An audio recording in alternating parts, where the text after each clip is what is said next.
nous avons posé réellement les fondements. Nous avons posé les fondements et les fondements que nous avons posés, c'était pour comprendre que l'enseignement qui concerne le vestimentaire de la femme n'est pas à négliger. Voilà. Parce que le vestimentaire d'un homme, ça fait partie de la vie d'un homme. De la même manière que le langage d'un homme fait partie de la vie d'un homme, selon qu'on dit que c'est de l'abondance du cœur que la bouche parle. Ça veut dire que la bouche, sinon le langage d'une personne vient révéler les pensées du cœur de cette personne. Or, les pensées du cœur d'une personne fondent même sa personnalité, fondent sa mentalité. Un homme n'est pas différent de sa mentalité. Un homme n'est pas différent de sa mentalité. C'est la mentalité d'un homme qui fait la personnalité d'un homme. Maintenant, il y a quatre, sinon plusieurs, il y a plusieurs éléments fondamentaux qui révèlent la mentalité d'une personne, qui révèlent la personnalité d'une personne. Et on avait dit, il y avait euh, le langage d'une personne. On avait dit, il y avait la pratique de la sexualité d'une personne. Il y avait, euh, comment on appelle, il y avait l'alimentation. Voilà. L'alimentation, le régime alimentaire d'une personne, sinon l'alimentation d'une personne. Et il y avait aussi le vestimentaire d'une personne. Mais ça peut aller encore plus loin. Mais ces quatre grands éléments-là, ça nous permet de savoir l'attitude et la conduite et la mentalité même d'une personne. Je vais nous poser une question. Est-ce que quelqu'un qui quelqu'un qui a des clameurs, c'est-à-dire quelqu'un qui aime crier, crier, crier, crier sur les gens, si c'est un chef d'entreprise ou si c'est un père de famille ou c'est une mère de famille ou c'est une chef d'entreprise, tout et tout. Et elle aime crier, crier en fait crier sur les gens. Voilà.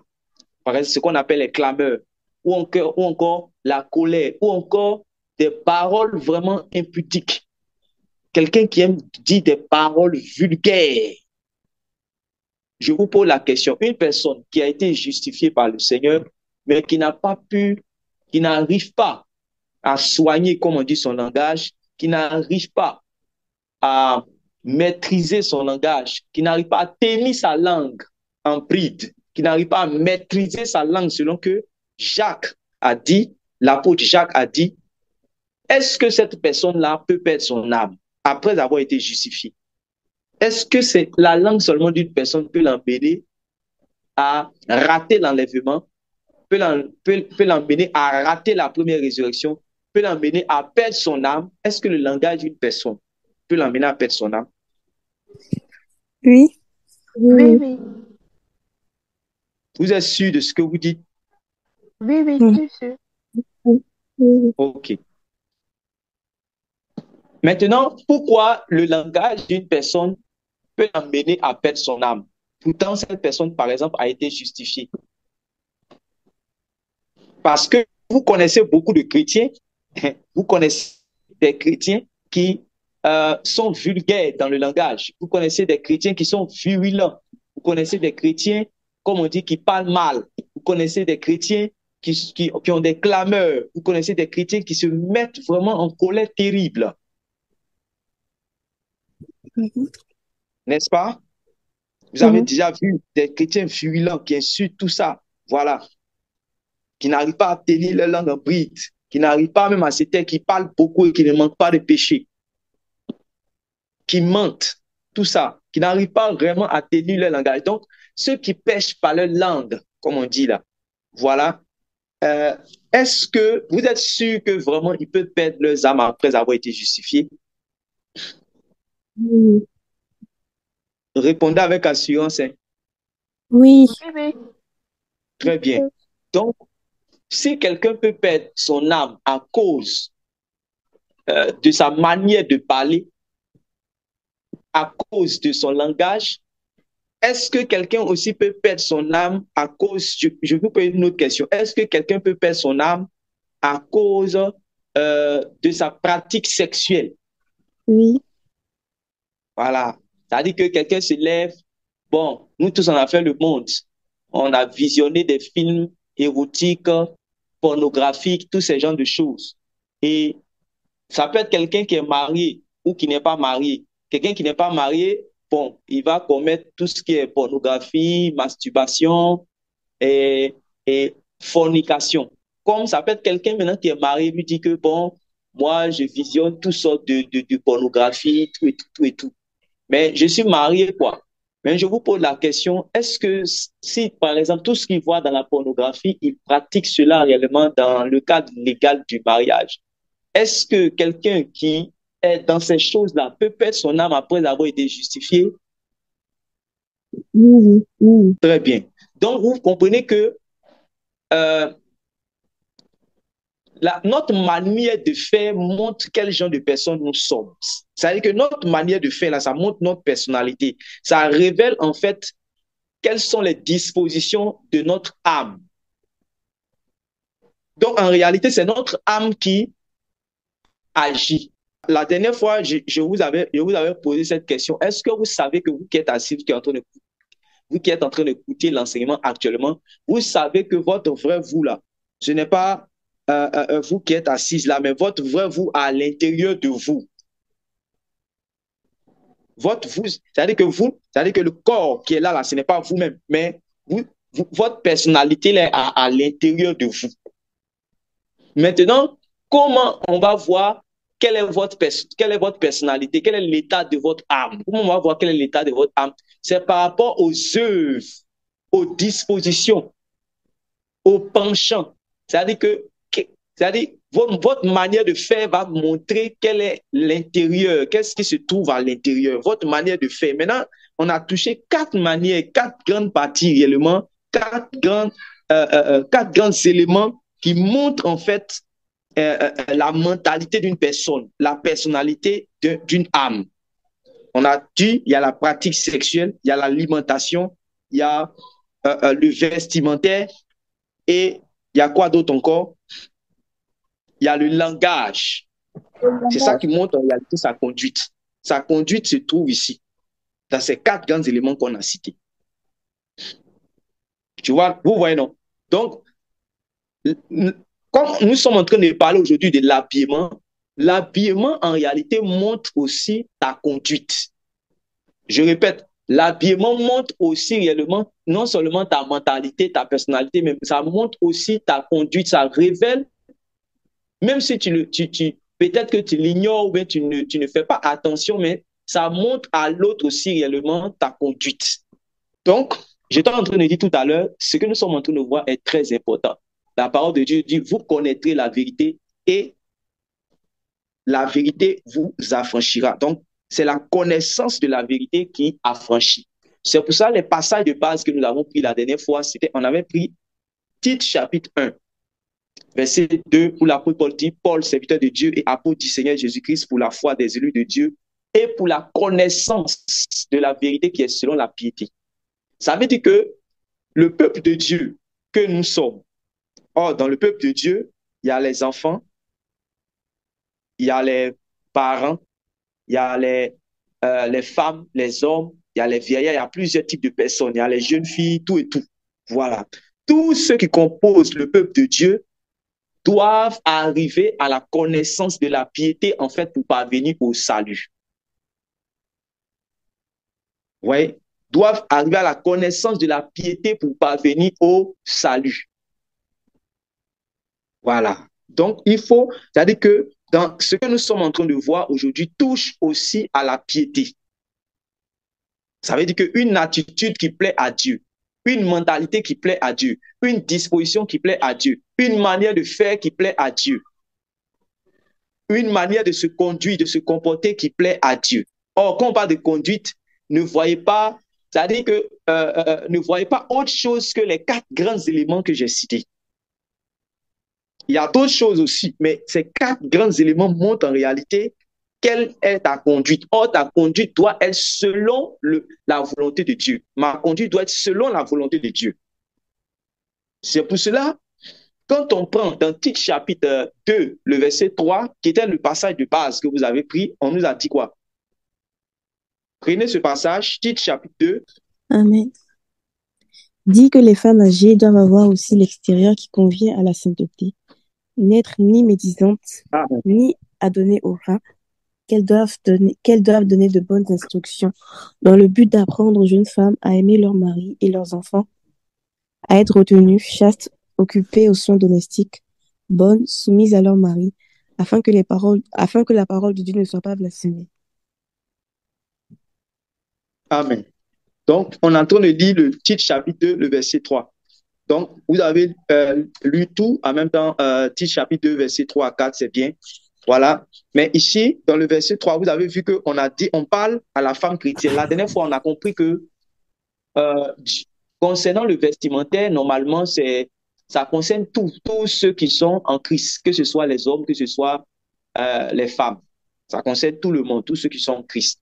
Mais on a essayé de pouvoir comprendre pourquoi est-ce que dans les épîtres, les apôtres ont tant insisté sur la femme. Et qu'est-ce qu'on avait dit? Pourquoi ils avaient un temps insisté sur la tenue vestimentaire, la mode vestimentaire et l'habillement de la femme. Voilà pourquoi ils ont tant insisté là-dessus. On avait partagé ça, allons-y rapidement ensemble. Amen, c'est la sœur Marie-Laure. Oui, Ils sœur ont, Marie-Laure, que Dieu te bénisse. amen, amen. Ils ont pas insisté sur l'habillement de la femme parce que c'est elle qui présente du point de vue physique des cours. Et voilà, susceptible d'activer. Amen. Donc, ce n'est pas que Dieu a un problème avec la femme, comme certains veulent vous faire croire. Ou encore, ce n'est pas que les apôtres souffrent en fait de misogynisme. C'est-à-dire que des gens qui ont une haine contre la femme, voilà, ce n'est pas qu'ils sont misogynes, mais c'est une intelligence spirituelle, une sagesse spirituelle qui leur donne en fait de comprendre les choses de Dieu afin réellement d'appliquer la sagesse de Dieu sur la femme. On a dit que Dieu a une sagesse pour réellement la femme. D'ailleurs, même dans son gouvernement, quand on vient dans le livre de 1 Corinthiens chapitre 11, à partir du verset 3 là-bas, il montre un peu la hiérarchie des choses dans son gouvernement. Il dit que Dieu est le chef de Christ, Christ est le chef de l'homme, l'homme est le chef de la femme. Ça veut dire qu'en réalité, l'homme, du moins la femme doit soumission à l'homme. Ça veut dire que la femme doit être humble dans ses relations vis-à-vis également de l'homme. Est-ce que vous comprenez ça? Donc, il y a une posture dans laquelle Dieu veut voir la femme. Ouais, il y a une posture dans laquelle Dieu veut voir la femme.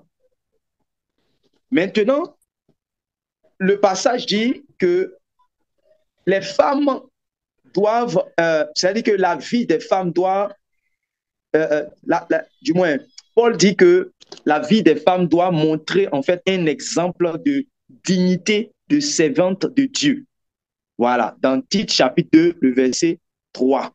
Et il dit, c'est à partir, il touche maintenant, par rapport à leur vie là, il touche l'habillement. Vous voyez, non? En réalité, il parle en fait de la vie. Mais comme on ne peut pas mettre la vie, on ne peut pas mettre l'habillement d'une personne, le vestimentaire d'une personne à côté de sa vie, c'est pour cela qu'il touche en même temps réellement l'habillement. Je ne sais pas si vous comprenez ça. Ça veut dire qu'ici, il est en train de parler de la conduite des femmes. Dans ce passage de Tite chapitre 2 là. Voilà. C'est-à-dire que la foi pratique des femmes, la vie pratique, la vie chrétienne pratique des femmes. Voilà. Mais comme l'habillement fait partie de la vie pratique d'une femme chrétienne aussi, donc il touche l'aspect là. Vous voyez, non? Donc, dans une assemblée où on ne parle, une assemblée chrétienne, où on dit on est en train de préparer les gens pour le retour du Seigneur, qu'on ne touche pas ces aspects-là, en réalité, on n'a pas bien compris l'œuvre de Dieu. Or, l'œuvre de Dieu, là, pour bien la comprendre, c'est ce que je vous ai lu dès le passage du Tite chapitre 1, verset 1. Regardez, relisez le verset là avec une version français courant comme ça. Tite chapitre 1, verset 1 à 2. Il faut que vous compreniez ça. Parce que votre habillement, votre style vestimentaire, votre mode vestimentaire, votre manière de vous habiller, ça fait partie de votre vie. Ça fait partie de votre vie. Je veux que ça soit posé d'abord toujours en vous comme une mentalité, un fondement même. Voilà, comme un fondement. Donc, vous prenez le texte là, si vous avez la parole vivante, vous regardez avec parole vivante. Enseignez sur ces choses et puis allez directement sur les affaires de non. La femme doit porter ceci, la femme ne doit pas porter ceci, la femme doit enlever ça, la femme ne doit pas enlever ça. En fait, ça dit que ça ne va pas permettre aux gens de bien comprendre. Il faut que les gens comprennent bien. Quand tu comprends bien, on dit c'est la connaissance de la vérité qui t'affranchit. Quand tu comprends bien, tu sais ce qu'il faut faire et tu sais ce qu'il ne faut pas faire toi-même, sans qu'on ne te poursuive. Voilà. Sinon, les gens vont rentrer, comme j'ai l'habitude de dire, dans le légalisme. Quand ils viennent à l'église, j'ai vu même un post où quelqu'un avait dit, donné comme thème, je ne sais pas, comment la femme doit s'habiller dans la maison de Dieu. Or, en réalité, Dieu n'a pas parlé d'un style vestimentaire dans sa maison. Non. Est-ce que vous comprenez ce que je dis même? Dans la Bible, là, Dieu n'a pas parlé d'un style vestimentaire dans sa maison. C'est-à-dire que dans la maison de prière ou bien dans la maison de Dieu. Non. Dieu n'a pas parlé du vêtement de la femme dans l'église.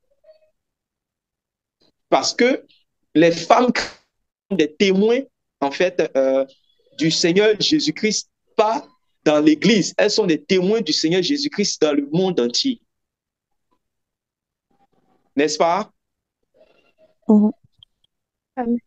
Elles sont des témoins du Seigneur Jésus-Christ partout, dans le bateau-bus, dans le bus, dans le tramway, dans le train, dans l'avion, à la banque, partout. Elles sont des témoins du Seigneur Jésus-Christ. Vous voyez? Voilà. Même si en réalité, quand on est dans la maison de Dieu, ça même, c'est ce qui est, voilà, dans la maison de Dieu, il faut vraiment bien se tenir. Ça, c'est clair, c'est indiscutable. Mais quand on a compris même le fondement qu'on est en train de poser depuis longtemps, on voit que ça va plus loin que ça, puisque votre corps même est devenu le temple du Saint-Esprit. Et vous êtes devenus des témoins du Seigneur Jésus-Christ. Vous devez représenter dignement le Christ partout. Donc, la parole du Seigneur réellement, les commandements du Seigneur doivent être vus dans votre vie. Or, dans votre vie, là, il y a le vestimentaire. Votre vestimentaire fait partie de votre vie. Voilà. Donc, titre chapitre 1 avec parole vivante. Vous avez trouvé, vous lisez. Parole vivante français courant. Allons-y. De la part de Paul, serviteur de Dieu et apôtre de Jésus-Christ. J'ai été chargé d'amener à la fois ceux que Dieu a choisis et de leur faire connaître la vérité conforme à la foi chrétienne, pour qu'ils possèdent l'espérance de la vie éternelle. Donc, et de leur faire connaître la vérité conforme à la foi chrétienne. OK. La vérité conforme à la foi chrétienne. OK. Je lis. Cette lettre vient de Paul, serviteur de Dieu et apôtre de Jésus-Christ, envoyé pour amener les élus de Dieu à la foi et à une pleine connaissance de la vérité. Une telle connaissance conduit à une vie conforme à la volonté de Dieu. Voilà. Une telle connaissance conduit à une vie conforme à la volonté de Dieu. Donc, la connaissance en réalité sur ce que nous sommes en train de partager va vous permettre en réalité de vous conduire d'une manière qui est conforme à la volonté de Dieu, de vous conduire d'une manière agréable à Dieu. Ça veut dire que la connaissance de ces choses va vous permettre de mettre en pratique. Maintenant, quand vous serez en train de mettre en pratique, vous serez agréable à Dieu parce que vous êtes en train de faire une chose selon la volonté de Dieu. Vous êtes en train de faire une chose qui plaît à Dieu, une chose qui permet à Dieu d'accomplir ses desseins. Voilà. C'est très, très, très important. Donc, on a posé comme fondement et on insiste encore là-dessus pour que vous puissiez comprendre que votre vestimentaire fait partie de votre vie. On ne peut pas dissocier cela. Pas possible. Maintenant, quand nous avons commencé à travailler, on avait vu maintenant on avait touché le vêtement. Et on avait compris que euh, nous sommes partis au commencement. Quand nous sommes partis au commencement, nous avons vu que le premier vêtement a été confectionné par l'homme lui-même. Et quand Dieu est venu le visiter, après qu'il ait péché, euh, il avait décidé, lui et sa femme, de se couvrir, voilà, pour cacher la nudité. Mais quand Dieu est venu, ils se sont rendus compte que bien qu'ils se sont fait des vêtements de feuilles de figuier, ils sont trouvés encore nus aux yeux de Dieu. Et Dieu, n'étant pas satisfait de leurs vêtements, va confectionner un autre vêtement selon, selon son standard, selon ses standards. Et nous avons compris que c'est selon le standard de Dieu que nous devons nous vêtir. C'est selon le standard de Dieu que nous devons nous habiller. Voilà. C'est selon le standard de Dieu que nous devons nous habiller. Et on avait compris que le deuxième vêtement que Dieu avait confectionné pour l'homme avait une double texture. C'était ça, non? Le deuxième vêtement de Dieu avait une double texture. C'est que Dieu avait décidé en réalité de couvrir en réalité l'homme de la façon la plus complète et la plus pudique possible. Dieu a habillé l'homme de manière chaste, de manière pudique, de manière complète. C'est pour ça qu'il a pris la peau d'un animal pour confectionner l'habit, tandis que l'homme, lui, il a pris des feuilles de figuier. Or, les feuilles de figuier sont légères. Or, la peau, ça renvoie par exemple à du cuir, c'est quelque chose qui est épais. Et Dieu a pris cela pour couvrir entièrement le corps de l'homme. Ça veut dire que Dieu, dans son esprit, il veut que l'homme soit habillé de manière ouverte, de manière pudique, de manière complète. Voilà. Il ne veut pas que certaines parties qu'on va dire, qu'on va appeler aujourd'hui parties honteuses ou parties de dignité ou parties du corps qu'on doit cacher. Il ne voudrait pas que ces parties-là soient mises à nu comme ça qu'on regarde. Non. Voilà. C'est pas ce que Dieu veut. Maintenant, on a compris que le diable a toujours cherché à attaquer depuis les origines. Il a toujours cherché à manœuvrer pour entraîner l'homme hors des voies de Dieu et en faire des fils de rébellion. Et on a vu que cette entreprise de corruption-là, cette entreprise de destruction du genre humain, ça ne va pas épargner aucun domaine, y compris celui de votre manière de vous vêtir. Voilà. Y compris votre vestimentaire. Tandis que le Seigneur, lui, va prendre le temps de bien couvrir l'homme pour l'habiller avec application, avec chasteté. Le diable, lui, va venir pour modifier en fait le design de la tenue de l'homme. Il va modifier le design dans son esprit. Voilà. Dans son esprit, il va modifier cela pour en faire soit un instrument de charme, un instrument de séduction ou un instrument d'expression de libertinage ou encore un instrument ou un outil pour promouvoir le culte à Satan et à ses démons. Et il va faire cela réellement. Et nous avons traité le vêtement comme instrument de charme et de séduction. Ça, c'est le style vestimentaire du siècle présent. Or, il est dit dans Romains que vous ne devez pas vous conduire comme les enfants de ce siècle. Vous qui êtes les chrétiens, nous ne devons pas marcher comme les enfants de ce siècle. La Bible dit, ne vous conformez pas au siècle présent. C'est pas ça? Ne vous conformez pas au siècle présent.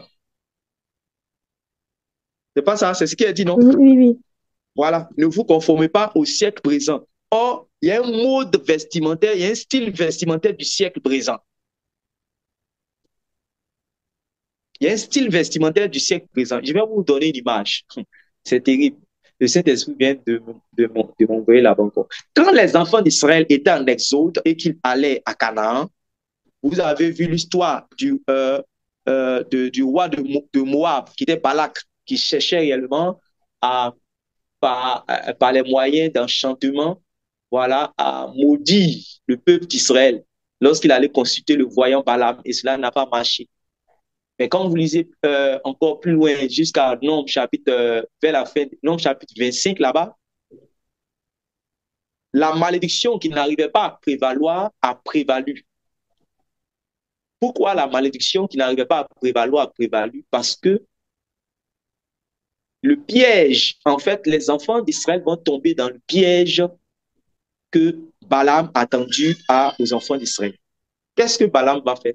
Balaam va voir Balak et il va dire à Balak en réalité que s'il n'arrive pas à emmener les malédictions sur le peuple, c'est parce que Dieu est derrière ce peuple-là et Dieu a déjà béni. Tant que Dieu a béni, voilà. Donc, il faut emmener le peuple à être en désaccord, voilà, avec son Dieu. Et quand il va les abandonner, on va pouvoir réellement les frapper. Maintenant, comment est-ce que cela sera possible?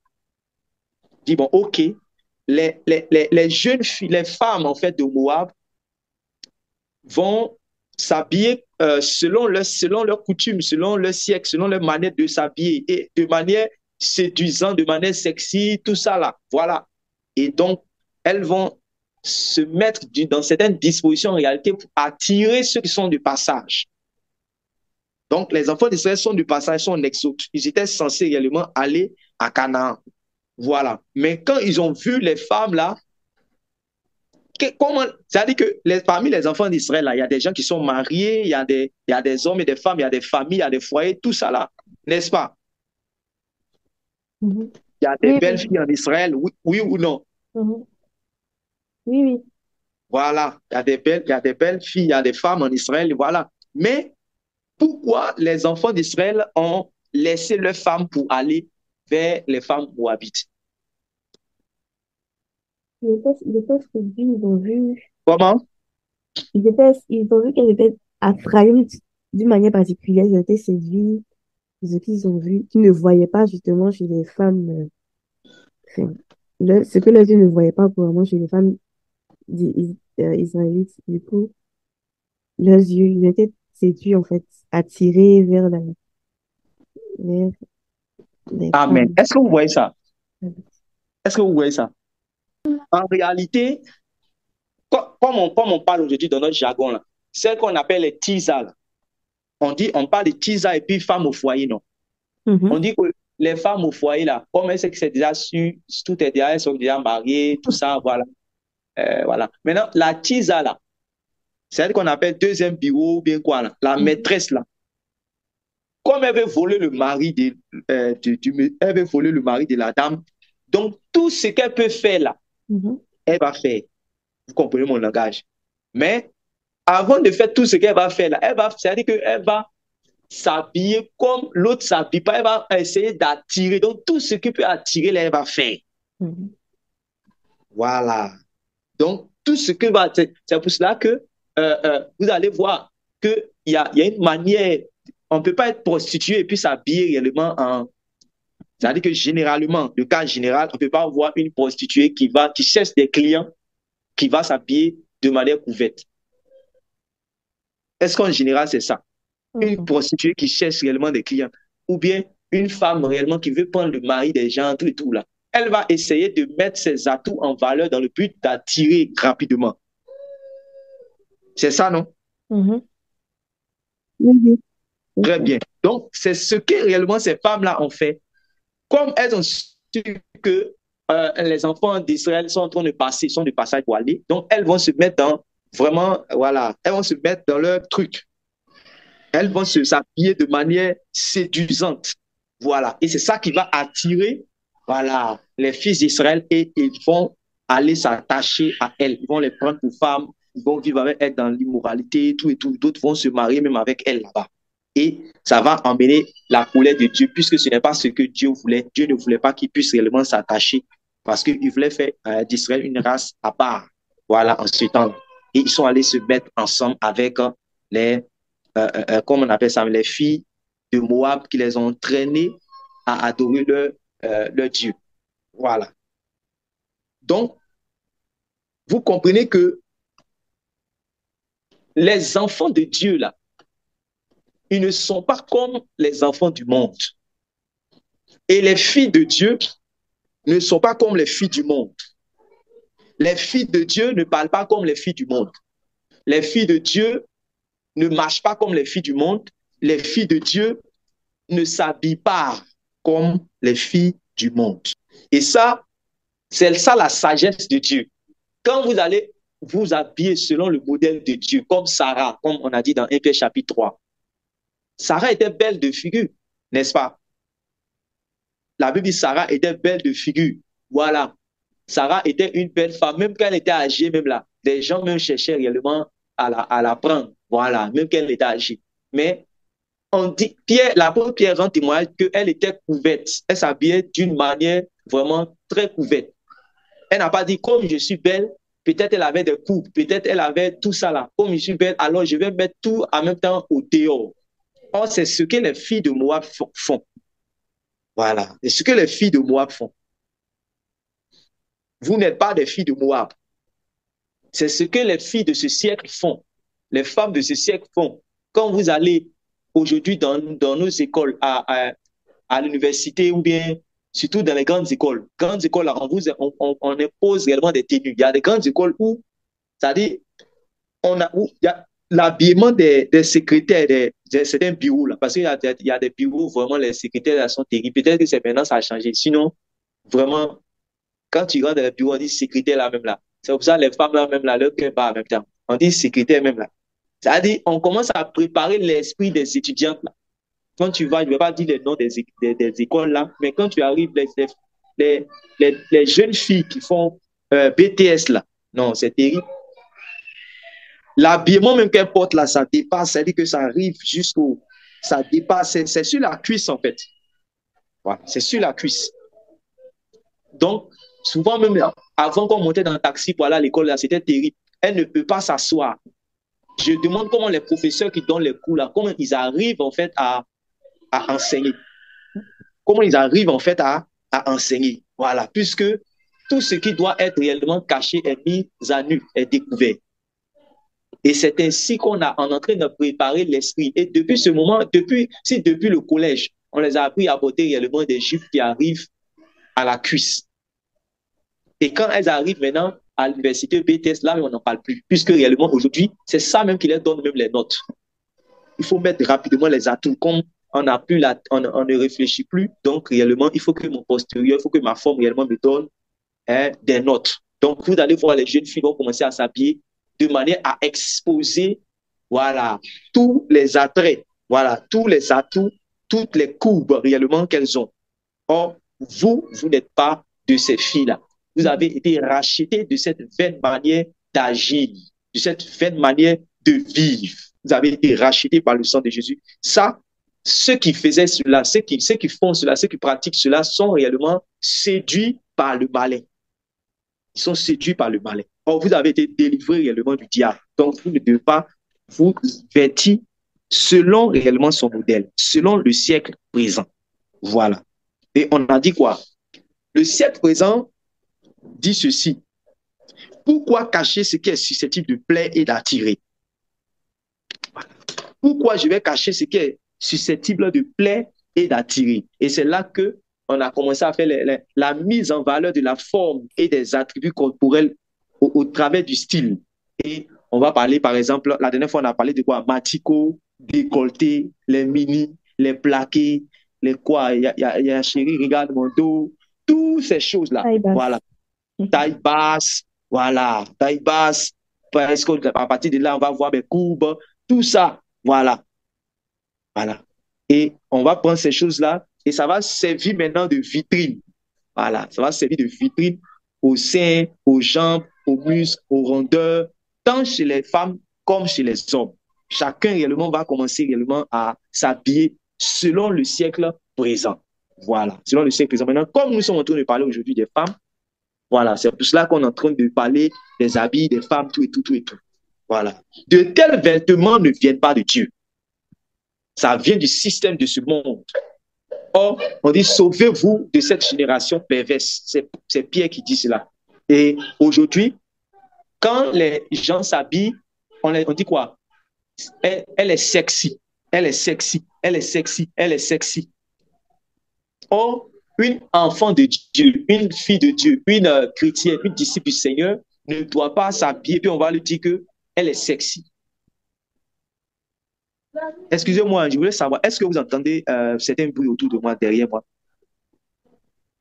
Est-ce que vous entendez des bruits d'enfants? Vous entendez ou bien Moi, chez moi, c'est ça moi Non, va. seulement? moi, j'entends pas. Ok, c'est moi seulement, vous entendez? Oui, Oui, oui. oui. Oui. Ok, d'accord. Donc, les femmes chrétiennes ne doivent pas s'habiller de manière à être sexy, de sorte à ce qu'on puisse les qualifier comme étant, voilà, tu es sexy, hein, tu es une bombe, hein, voilà, tu as des revolvers, hein, que voilà, tu es canon. Hein. Et quand vous regardez tous ces qualificatifs-là, ça renvoie à la mort en réalité. Mhm. Revolver, là, c'est pour tuer. Canon, là, c'est pour bombarder. Hein. Tu es un arsenal, hein, tout ça, là, voilà. Tu es une bombe, hein, tout ça, c'est pour exploser. Tu es une allumeuse, hein, tout ça, ouais, toutes ces choses-là, tous ces qualificatifs-là, ça ne sied pas, ça ne convient pas à une sainte femme qui fait profession de servir Dieu. Ça ne convient pas à une femme réellement qui prêche l'évangile, qui témoigne, qui partage les flyers du Seigneur Jésus-Christ pour aller au ciel.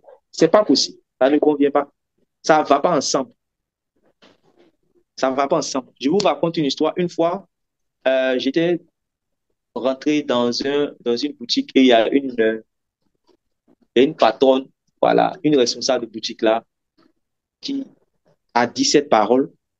Elle est musulmane et elle voyait souvent, il y a des dames qui rentrent, qui viennent parler du Seigneur Jésus. Il y a d'autres qui viennent vraiment avec beaucoup de sérieux parce qu'elles viennent réellement pour gagner, elles cherchent vraiment à gagner des âmes. Mais elles ne savent pas en réalité ce qui se dit derrière. Donc, il y avait la dame musulmane qui était là, la dame musulmane disait, et je suis tombé là-dessus, hein. Elle dit, elle voyait en fait la dame venir parler de Jésus, mais elle a voyé de loin, puisqu'elle accostait les gens, tout et tout. Maintenant, elle a vu, elle a commencé à dire, c'est là, c'est pas moi, elle va venir, quand elle va venir ici, ce qu'elle met dans ses oreilles, elle va voir que, elle pense que quoi, regarde comment, non, tout le monde, moi, si quelqu'un doit me parler de Jésus là, au moins cela, non, il doit s'habiller, elle doit être, non, comment on est femme, est-ce que ça là, les maris, les femmes qui étaient à côté de Jésus là, c'est comme ça, elles s'habillaient, que non, elle ne peut pas venir me parler, il y a de sa tête jusqu'à ses pieds là, tout est faux sur elle, voyez, non, que non, ça là, ça, c'est pas affaire de Dieu qui est là. C'est pas affaire de Dieu qui est là. Et je suis tombé là-dessus. Est-ce que vous comprenez ça? La femme musulmane qui a dit cela, est-ce qu'elle a raison? Je vous pose la question. Oui, elle a raison. Ça veut dire que c'est vrai qu'il n'y a pas de raison à ne pas écouter l'évangile, n'est-ce pas? Il n'y a pas de raison à ne pas écouter l'évangile. Mais la, l'habillement, en fait, la tenue, la manière de se tenir, de se vêtir de la femme, là, en réalité, a fermé la porte du royaume, n'est-ce pas? Puisqu'elle a dit donc que de la manière dont elle est là, de la manière dont elle s'est fait là, elle n'est pas digne en fait de venir lui parler. Puisque elle voit, puisque dans leur religion, tout ça, on leur parle aussi réellement des chrétiens, des chrétiennes, on leur parle aussi réellement quoi, de Jésus, tout ça là. Est-ce que vous ne savez pas ça? Hein? Votre manière de vous vêtir peut être un frein même à l'évangélisation. Votre manière de vous vêtir peut être un frein à l'évangélisation, même si réellement vous ne savez pas. Verset 28. Matthieu Second, chapitre 5, verset 28. mais moi, je vous dis que quiconque regarde une femme pour se convoiter a déjà commis un adultère avec elle dans son cœur. Voilà. Quiconque regarde une femme pour la convoiter a déjà commis un adultère avec elle dans son cœur. Est-ce que vous comprenez? Donc, celle qui s'habille d'une manière sexy, voilà, celle qui s'habille d'une manière sexy, elle peut devenir en fait entre les mains du diable, entre les mains du malin, entre les mains de l'adversaire, un instrument de propagation du péché dans le cœur de beaucoup de personnes. C'est ça aussi, réellement. Tu t'habilles, tu marches dans la rue, tu marches dans la rue, tu te dis que l'essentiel, moi, Dieu connaît mon cœur. C'est ce qu'on dit là. N'est-ce pas, non? Dieu, ce que, si, moi, Dieu connaît mon cœur, c'est comme ça, ils disent, moi, Dieu connaît mon cœur. Moi, je ne regarde pas, c'est pas à cause de l'autre, je m'habille réellement là. C'est le cœur que Dieu regarde. Moi, Dieu connaît mon cœur, il sait ce qui s'est passé dans mon cœur. Donc, moi, je m'habille, voilà, voilà. Maintenant, tu t'habilles, tu dis que Dieu connaît ton cœur. OK. Maintenant, tu t'habilles de manière sexy et tu sors. tu es sifflé. Tous ceux qui passent, tous ceux qui te voient, ils te sifflent, ils t'appellent. Dis ma chérie, c'est comme ça. Voilà, ils te sifflent. Fiu, fiu, fiu. Voilà. À cause réellement de ta manière de te vêtir. Et le Seigneur Jésus dit dans Matthieu chapitre 5, verset 28, quiconque regarde une femme pour la convoiter a déjà commis un adultère avec elle dans son cœur. Maintenant, quelqu'un peut me dire, ah, mais est-ce que les gens ne convoitent pas, comment on appelle ça, une femme qui est vêtue décemment? Parce que c'est une question aussi qui peut se poser. Est-ce que les gens ne convoitent pas une femme qui est vêtue décemment? C'est pas ça? Oui, oui, C'est oui. ça. Oui, oui, en effet. Maintenant, toi, tu t'es vêtu. C'est là on dit Dieu connaît mon cœur. Là. Mhm. C'est dans ce contexte-là maintenant, Dieu connaît mon cœur là, entre en vigueur. Ton cœur s'est habillé en glorifiant Dieu et aussi par amour du prochain, de sorte à ne pas faire tomber son prochain. Donc, ton cœur a choisi un vêtement qui honore Dieu, c'est-à-dire un vêtement qui va quand même ouvrir ton corps, c'est-à-dire qu'un vêtement décent, un vêtement qui respecte le principe de la pudeur, de la décence et de la modestie. Mhm. Donc, Dieu a vu ton cœur depuis la maison. Maintenant, si tu marches dans la rue ou tu vas quelque part et que quelqu'un te convoite malgré ta tenue décente, tu penses que Dieu va t'imputer réellement ce péché-là? Puisque dans le passage ici, il a dit que cette personne-là a commis l'adultère avec elle. Donc, c'est deux personnes qui ont commis l'adultère. Quand deux personnes commettent l'adultère, on doit punir qui? Les deux. On Les doit punir deux. qui? Les deux. Les deux. Voilà. Donc, si moi je suis habillé décemment, que quelqu'un m'a convoité dans son cœur, vous pensez que la justice de Dieu veut que nous deux soyons punis? Vous Non, non. pensez que Dieu va imputer? Voilà. Donc, quand on dit Dieu connaît mon cœur, là, c'est dans ce contexte-là maintenant, là où la femme chrétienne, là, s'est habillée d'une manière décente, de sorte à ce que qu'elle sort encore. C'est-à-dire que même s'il arrive que quelqu'un réellement de mal intentionné, parce que là, il faut réellement être mal intentionné, et puis quelqu'un qui va jusqu'à convoiter une femme qui est décemment habillée, lui-même, il va sentir plus réellement la culpabilité, sinon il va sentir plus, oui, il va se sentir coupable rapidement. Alors que quand la chose est déjà mise au dehors, on sait que c'est un habit provocateur, comme on dit. C'est déjà provocateur parce que ça veut dire que toi-même tu as voulu. Donc tu donnes l'occasion aux gens même réellement de regarder. Alors que quand quelque chose est caché, il faut être vraiment effronté, voilà, pour chercher réellement à aller découvrir ce qui est caché. Je ne sais pas si vous comprenez mon langage. Ça veut dire que ce passage-là, quand on dit quiconque regarde une femme pour la convoiter dans son cœur, a déjà commis l'adultère avec elle dans son cœur. On a compris que l'adultère, c'est deux personnes. On dit avec elle, donc c'est deux personnes. Voilà. Maintenant, comment est-ce que moi, ce passage ne va pas me concerner? Ça ne va pas me concerner dans le but où je vais, Dieu connaissant mon cœur, voilà, m'a vu réellement me vêtir d'une manière, lui qui l'honore, et aussi d'une manière à ne pas faire aussi chuter réellement mon prochain. Parce que n'oublions pas que c'est ça en réalité, la loi royale, c'est d'aimer le Seigneur, notre Dieu de tout notre cœur, et aussi d'aimer notre prochain. N'est-ce pas? Amen. Voilà. Tu dois aimer le Seigneur de tout ton cœur, de tout ton âme, de toutes tes forces, et aussi aimer ton prochain. Or, quand tu aimes ton prochain, ça veut dire que tu ne veux pas que, à cause de toi, réellement, ton prochain puisse réellement tomber. C'est ça qu'on appelle être une occasion de chute. Ça veut dire qu'à cause de moi, l'autre réellement est tombé. Et le Seigneur dit, cette personne-là, la manière dont on punit cette personne-là, c'est terrible, puisqu'on prend cette personne-là et on met cette personne-là dans l'eau et on met un caillou sur sa tête. Et l'eau dont il est en train de me parler là, c'est la hyène, en fait. Vous voyez? De sorte à ce que même s'il arrive à vouloir sortir, le caillou qu'on a mis sur la tête, à le fasse tomber encore là-dedans. C'est terrible, hein? Ça veut dire que le Seigneur montre que c'est vrai que les deux sont coupables, mais celui qui est plus, il y a quelqu'un qui a été plus coupable. Et c'est comme ça même la justice des hommes.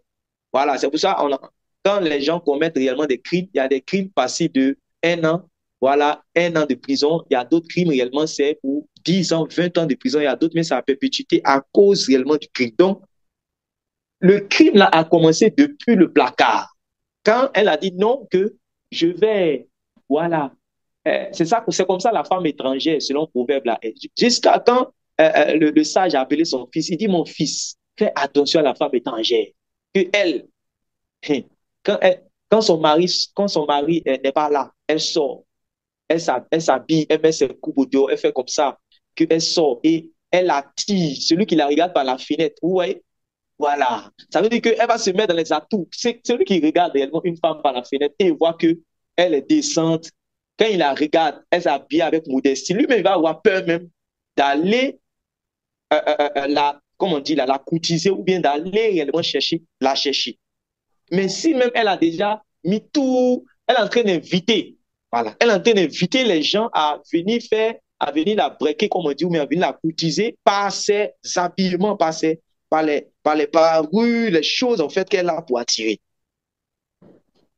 Voilà. Or, toi, tu n'es pas la femme étrangère, selon le livre de Proverbes. Toi, tu es la femme, tu es la femme sage. Tu es la femme sage. Tu es la fille de Sion. Tu es la fille de Sarah. Amen. Regardez, on va prendre un passage pour faire un exercice. Deutéronome chapitre 22, le verset 28, le verset 8. Parce qu'il faut vraiment faire attention. Les vêtements que vous allez enfiler juste par effet de mode et sans arrière-pensée ne vont pas manquer pour autant à produire de l'impact pour lequel ils ont été conçus. Chérie, regarde mon dos là, Matiko là, sexy, mini là. Ça a été conçu réellement dans le but d'attirer. C'est pour cela que ce type de vêtements-là était proscrit même par les mondains dans les années 1930 là-bas. C'est-à-dire que quand vous allez en 1930, c'est-à-dire qu'actuellement en 2000, c'est-à-dire que 100 ans en arrière, voilà, 100 ans en arrière, il y a des habits que les gens portaient là, vraiment, c'est-à-dire les gens du monde même voyaient ça comme un crime en réalité. Atteinte, on appelle ça atteinte à la pudeur. Vous savez que ce sont des lois aujourd'hui, même dans certains, presque tous les pays, là où il y a vraiment la morale. On appelle ça atteinte à la pudeur.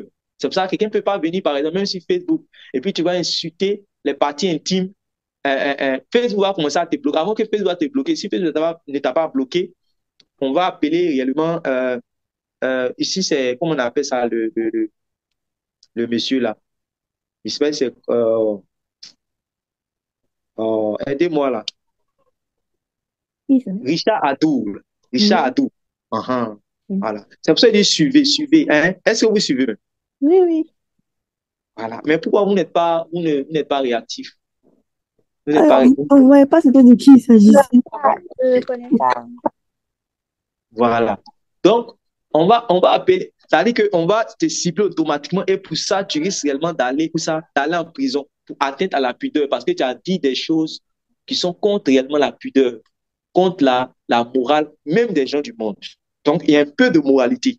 Donc, c'est comme ça avant, dans les années 1930, 1960, quand vous regardez avant comment vos mamans, vos grands-mères s'habillaient, voilà, vous voyez que c'est plus comme aujourd'hui.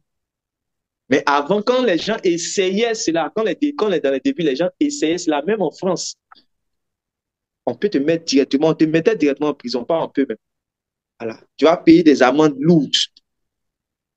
Parce que réellement, quand les gens portaient réellement l'histoire des mini-jeeps, vous pouvez taper même sur réellement Internet, vous allez regarder l'histoire des mini-jeeps, vous serez sûr. Parce que les mondains, quand je dis les mondains, je veux dire les gens qui ne sont pas en Christ, les enfants de ces siècles même là, avec un peu de moralité qu'ils avaient, on dit non, ça là, ce n'est pas normal. Vous êtes en train de détruire réellement nos enfants. Comment nos enfants vont s'habiller maintenant, votre manière de faire là, vous êtes en train de réellement les emmener à la perte, à la perversion, à la perversité. Ça, ce sont les gens du monde qui disaient ça. Mais aujourd'hui, tout est rentré maintenant, c'est fini. Si déjà on a envoyé à faire comment on appelle ça, les gospels, les coupés décalés, les dombolos en Jésus, les rap en Jésus, les dombolos. Et la dernière fois que vous avez rencontré ça, vous avez vu les azonto, chrysanto, les choses là, tous ces genre de choses là. Voilà. Donc, vous savez que le azonto a son habillement qui va avec lui. Il y a des rap, le rap là, c'est un habillement qui va avec lui. Le coupé décalé, il y a un habillement qui va avec lui. le dombolo, il y a un habillement qui va avec lui. Donc, ils vont prendre ça, ils vont mettre ça dans l'église. Et quand ils ont christianisé cela, automatiquement, voilà, quelqu'un ne peut pas venir faire, comme on appelle ça même, un rap de gospel, tout ça là, avec un habit à la fille, avec un, comme on appelle ça, même un habit de fille de Sion. Ouais, non. Donc, quand tu n'es pas spirituel, tu ne vois pas les choses. Tu ne vois pas les choses. Ouais, il faut faire attention. Un vêtement là a une âme. Un vêtement a une origine. Un vêtement a une intention. Quand tu prends le vêtement, est-ce que tu vois ça? L'âme du vêtement n'est pas forcément dans vos intentions, mais dans la philosophie qui est à l'origine même de sa conception. Donc, tu dis non, je porte ça et c'est juste, j'aime les pété. Donc, voilà, c'est juste que j'aime ça, je porte les pété. Mais tu ne sais même pas pourquoi on a créé les pété. Voilà. Quand on dit pété là, j'ai oublié comment on appelle ça chez les anglophones là. Ça dit que c'est des nouveaux jeans hein, ou bien quoi là. Mais c'est déjà déchiqueté quoi. Il y a un nom qu'on dit chez les anglophones. Destroy. Destroy, voilà. C'est déjà, ouais non, destroy. Eh Seigneur, c'est le diable. Destroy. Comment on peut porter un truc de destroy? Ça veut dire que c'est pas bon. Hein? Donc, on dit, ils vont faire ça en léger, ils vont faire un destroy léger d'une manière. Puis bon, toi, tu te dis qu'il n'y a rien, quoi, voilà. Parce qu'il y a les destroy, mais quand tu vois, mais c'est du destroy. Maintenant, il y a des destroy d'une manière légère, voilà. Donc, vu que toi, dans ta tête, tu dis, bon, il n'y a pas de souci, tout et tout, voilà. Souvent, on voit certains frères pour des destroy, tout ça, là. Bon, OK. Donc, lisons notre passage. Puisqu'on vient de dire, ça, le Seigneur même qui dit, quiconque regarde une femme pour la convoiter, a déjà commis un adultère avec elle dans son cœur. Et aujourd'hui, beaucoup de personnes disent non, Dieu ne regarde pas à l'apparence, mais il regarde au cœur. Ils ont pris ce passage-là pour s'habiller réellement comme ils veulent. Alors que ce passage ne parle pas, ce n'est même pas le même contexte, ce n'est pas dans un contexte d'habillement. Voilà, ce n'est pas dans un contexte, ça n'a jamais été dans un contexte d'habillement. Quand le Samuel a choisi le grand frère de David au lieu de choisir David, c'était à cause de ce que quoi, ils étaient en forme, ils étaient corpulents et vu que Saül était géant, je veux dire, il était grand de taille, bien là, bien bâti. Donc il se dit que si Dieu va choisir un autre roi, ça veut dire que il sera aussi comme Saül, voilà, par rapport à sa physionomie, par rapport à sa taille, tout ça. Donc, c'est pour ça qu'il allait prendre les grands détails. Et Dieu lui a dit non, voilà, que c'est un autre. Est-ce que vous comprenez? Donc, c'est dans ce contexte-là. Ça n'a rien à voir avec habillement. Je vous ai déjà dit, quand vous regardez dans les Écritures, que ce soit à partir de Dieu lui-même, quand tu vas regarder dans les prophètes, que ce soit le Seigneur Jésus-Christ, que ce soit les anges, que ce soit les rachetés, que ce soit les hommes pieux, que ce soit même les pharisiens, et tous, on a vu qu'ils étaient vêtus de manière couverte, ils étaient vêtus de robes, longues robes. On avait vu ça la dernière fois. Voilà. Prenons Deutéronome chapitre 22, le verset 8. Amen. Si tu bâtis une maison neuve, tu feras une balustrade autour de ton toit, afin Oui. de ne pas mettre du sang sur ta maison, dans le cas où il en tomberait quelqu'un. Est-ce que vous comprenez ce passage-là? Mhm. Qu'est-ce que vous comprenez par ce passage-là? Aurélia, Marie-Laure, Linda, qu'est-ce que vous comprenez? Amen. Ce que je comprends à travers ce passage, en fait, c'est pour dire que pour expliquer, dans tout ce qu'on fait, il faudrait qu'on puisse penser justement à quelqu'un, aux autres Mhm, en fait, pour ne pas que nos actions puissent tomber sur la tête de quelqu'un et que nous puissions porter le sang de quelqu'un. Donc, on est responsable de ce qu'on entreprend et des conséquences que cela peut avoir sur quelqu'un. mhm. Ça veut dire que c'est ça, ce que tu dis, c'est juste. Vous voyez, dans une affaire même de maison, dans la construction de maison, on pense à l'autre, selon ce verset-là. Parce que celui qui construit une maison Voilà, il doit mettre une balustrade. Il doit mettre des défenses autour de son toit.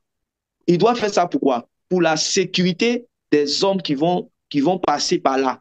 Voilà, des hommes qui vont monter, qui vont passer par là, ou bien des hommes qui seront en train de courir, tout et tout.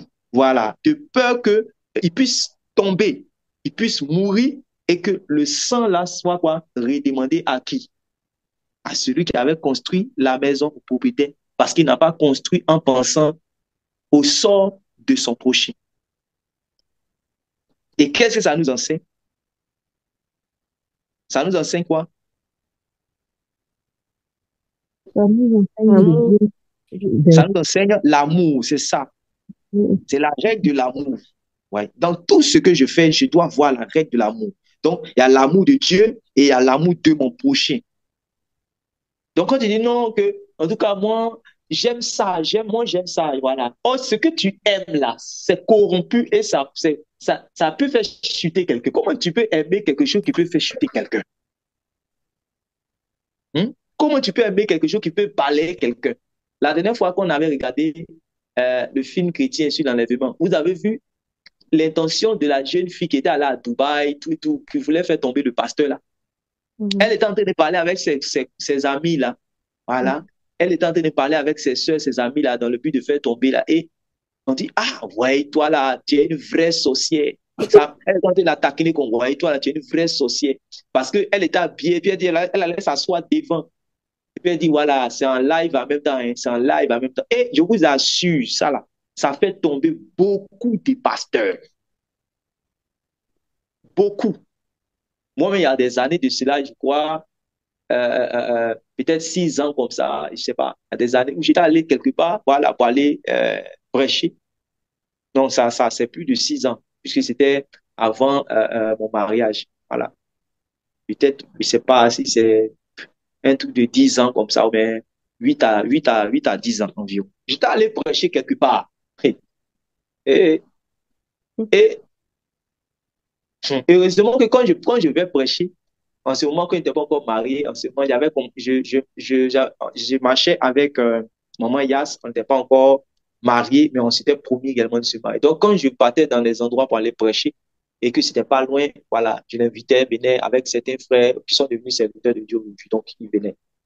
Donc, hey, quand je vais prêcher, moi, mais je sais que, voilà, tu sais, avant, là, tu portes ta veste, bien, tu es là, on est dans les églises évangéliques, là, voilà, on va prêcher, tout un jeune, voilà, il va prêcher, il prêche avec beaucoup de charisme, l'onction, tout et tout ça. Donc, il y a des gens, là, tu sais que, surtout les jeunes sœurs, là, tu sais que c'est pas prédication, mais regarde. Voilà. Tu sais, elles sont là, là. Ah, il a l'onction, hein, dans son cœur. Il prêche, non, il a les rémas, hein.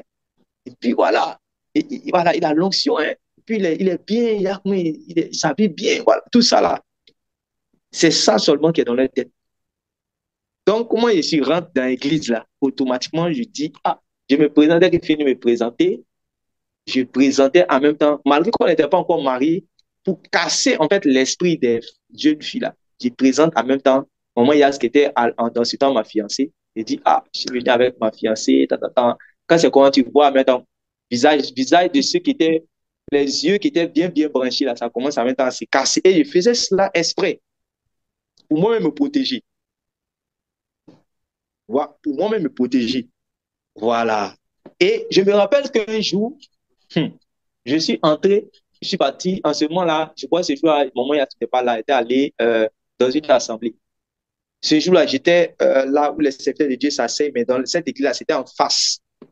Donc, tu regardes tout le monde, comme je dis là, dans le peuple, voilà, comme on dit dans le peuple là. Et ce jour-là, non, le Seigneur même en est témoin. J'étais assis, et quand je me suis assis net, je regarde en face, il y avait une jeune fille.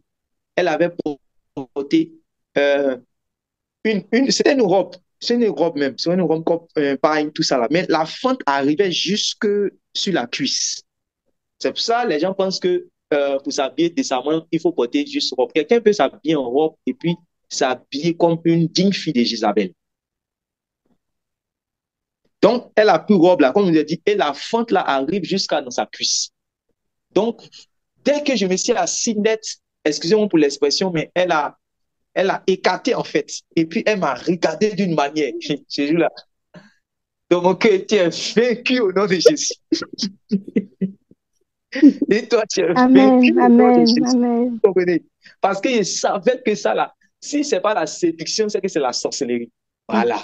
Il y a la sorcellerie aussi. Il dit, non, tu es vaincu au nom de Jésus. En même temps. Et puis ma bouche même comment on appelle ça, a remué. Mais donc, peut-être les autres ils ne vont pas savoir, mais comme elle avait l'intention, là, elle va savoir en même temps que, voilà, c'est à elle que je dis, tu es vaincu là. Et vous comprenez? Et je vous assure, je connais beaucoup, même des pasteurs, des grands frères pasteurs, des aînés, des choses qui m'ont dit, hey, que voilà, d'autres même sont tombés à cause de ça. On dit, ah, toi, tu connais pas, hein? Toi, tu connais pas, hein? Hey, hey, tu connais pas. C'est à cause de quoi? Les gens viennent s'asseoir devant et aujourd'hui, voici maintenant comment les gens font. Une fois, j'avais parlé de ça dans le temps.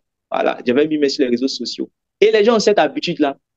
Vous allez voir une sœur, quand on dit il y a des réunions ou bien il y a que tout ça, elles vont venir. Elle va porter également sa jupe qui arrive peut-être au genou ou bien qui arrive, comment on appelle ça, mais sur sa cuisse. Souvent, mais ça traverse légèrement réellement ses genoux. Ou bien ça traverse même pas ses genoux, c'est tout juste sur sa cuisse. Et quand on dit on va prier, on s'assoit maintenant à la réunion, on doit prier. La, euh, euh, euh, le, le voile ou bien le tissu du foulard qui devait lui servir également de couverture ou bien de voile. Et ça, elle prend maintenant pour, quand elle veut s'asseoir, elle va prendre pour mettre ça en ses jambes. Vu qu'elle ne peut pas s'asseoir, dès qu'elle s'assoit, tout on voit. Donc, elle va mettre ça maintenant sur ses. Souvent, là, ça prenait beaucoup aussi de ce qu'on appelle mon pasteur aussi. Ouais. Toi qui dois donner un exemple aux jeunes sœurs dans le Seigneur, toi qui dois donner un exemple aux femmes dans le Seigneur, comment elles vont se tenir dans la maison de Dieu, comment elles vont s'habiller en tant que servant de Dieu, en tant que fille de Dieu, en tant qu'enfant de Dieu, en tant que disciple du Seigneur. C'est toi-même qui te mets là devant là et voilà, chaque fois quand il s'agit de venir également à la prière, c'est là que tu vas prendre également un foulard pour mettre entre tes jambes. Pourtant, le tissu également de la jupe que tu as porté là, du mini que tu as porté là, c'était long, c'est 3 mètres même, tu allais payer aux choses à jamais. Mais qui a dit au couturier de faire midi? C'est toi-même. Et pourquoi, quand on doit maintenant prier, c'est là maintenant va prendre, comme on appelle ça, le foulard pour mettre entre les jambes. Je vous pose la question, pourquoi elle met ça entre les jambes quand on est dans la prière? Puisque là maintenant, tout le monde regarde la cuisse, puisque tout le monde regarde. Pourquoi maintenant elle prend ce qu'elle devait prendre pour ouvrir sa tête là, elle prend maintenant pour mettre ça entre les jambes. Je vous pose la question. Parce qu'elle se sent gênée, elle se rend compte que c'est pas, c'est pas, c'est pas, c'est pas intéressant. Très bien. Donc, elle se sent gênée. Donc, à partir de là, elle sait maintenant que, ah, donc ce n'est pas bon parce que tout le monde est en train de chercher. C'est pour cela, quand vous lisez le livre de 1 Timothée chapitre 2, avant qu'on va commencer à parler des, des, des, des femmes, au chapitre 9, au verset 9 du moins, au verset 8, on commence à parler des hommes. On dit que les hommes puissent élever les mains pures, avec des pensées pures. Et maintenant, pour les femmes, on dit que les femmes maintenant s'habillent d'une manière décente.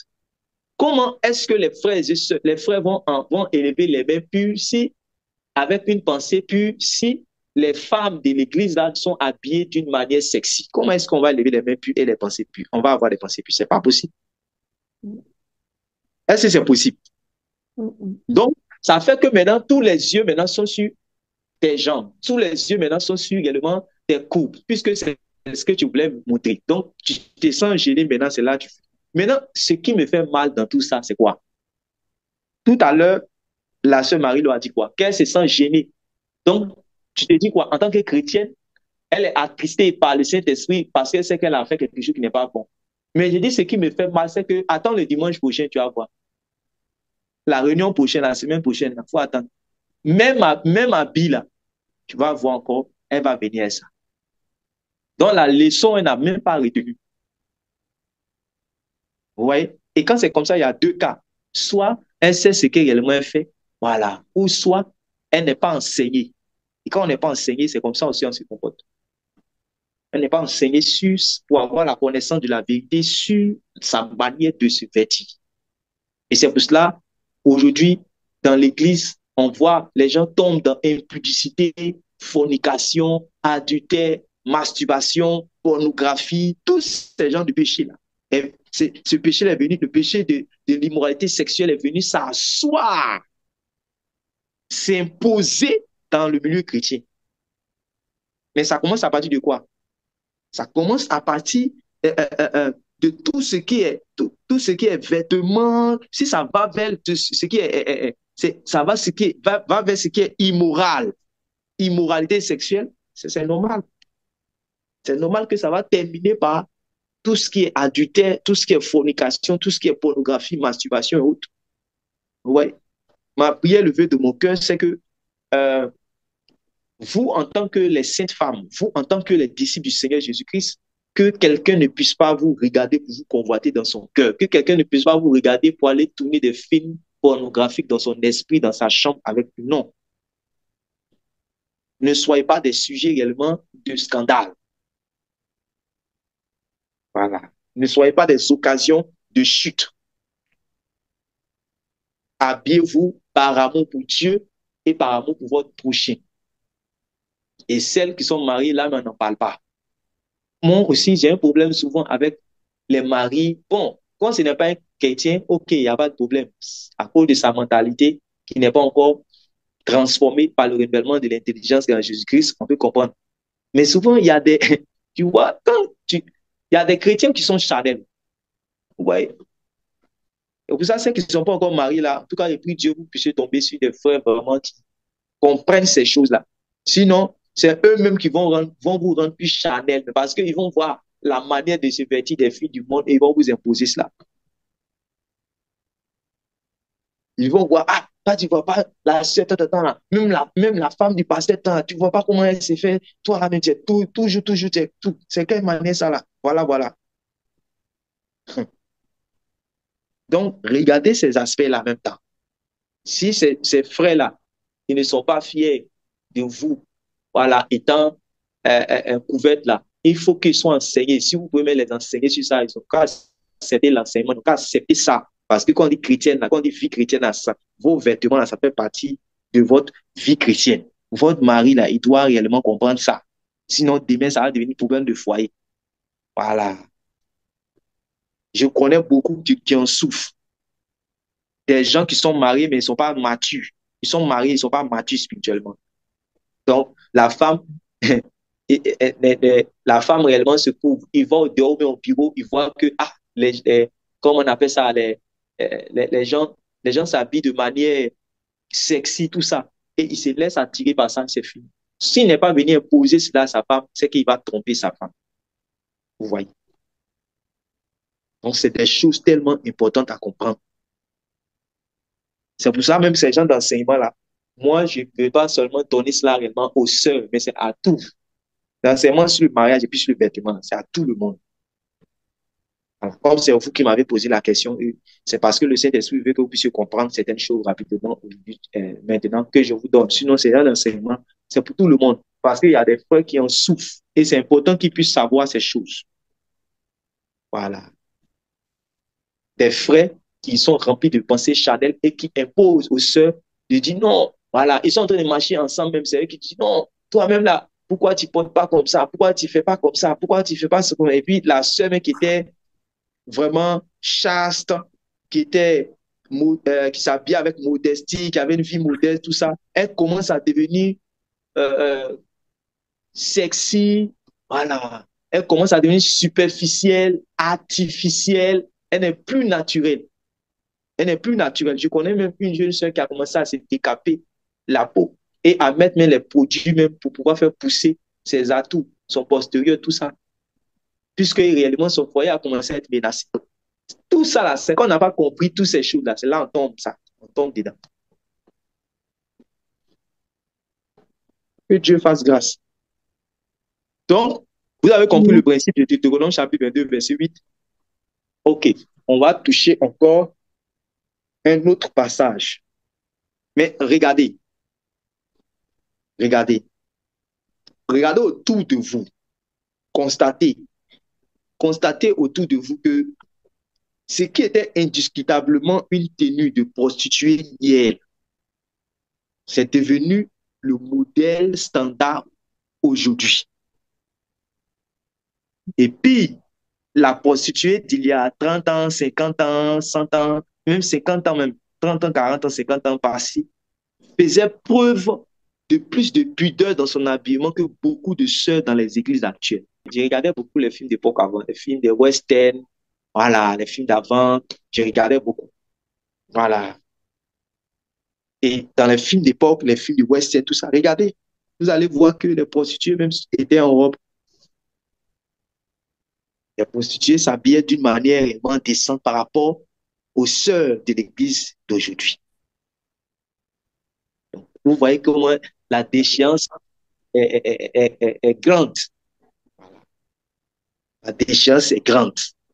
Aujourd'hui, la dénaturalisation, la démoralisation a pris le cœur des jeunes chrétiens et particulièrement des sœurs chrétiennes. Voilà. Si aujourd'hui, comme on le disait la dernière fois, des femmes pasteurs peuvent venir s'asseoir pour faire des thèmes sur la séduction de Dieu, mais la séduction en Dieu. Ce jour-là, j'étais surpris. Voilà. Tu vois, les gens, c'est où les gens commençaient à vendre les bêches humaines des quoi là, bêches humaines chrétiens. Vous voyez un moment là, dans les années, des choses là, les pasteurs même, ils vendaient le bêches humaines sanctifiées de quoi. Et ce jour-là, ils ont mis mannequin. Voilà, elle a mis mannequin à côté.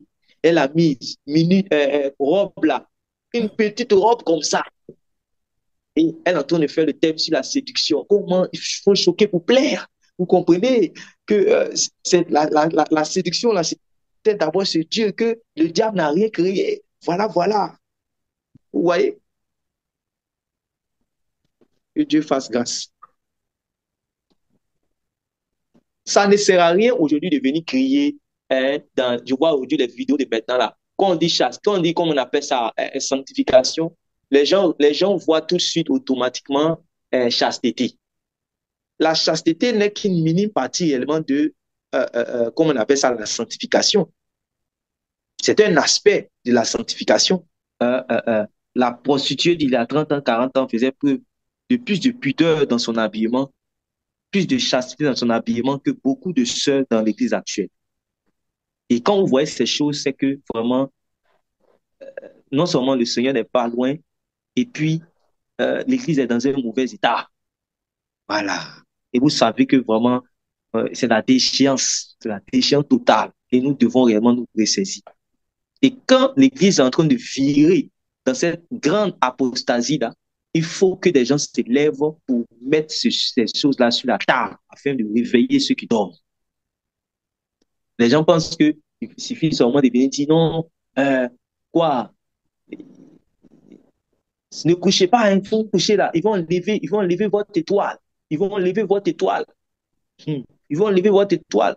Comme je disais tout à l'heure, il y a une qui a dit, ah, mais les pasteurs, ils nous disent seulement de fuir l'impudicité, de fuir l'impudicité.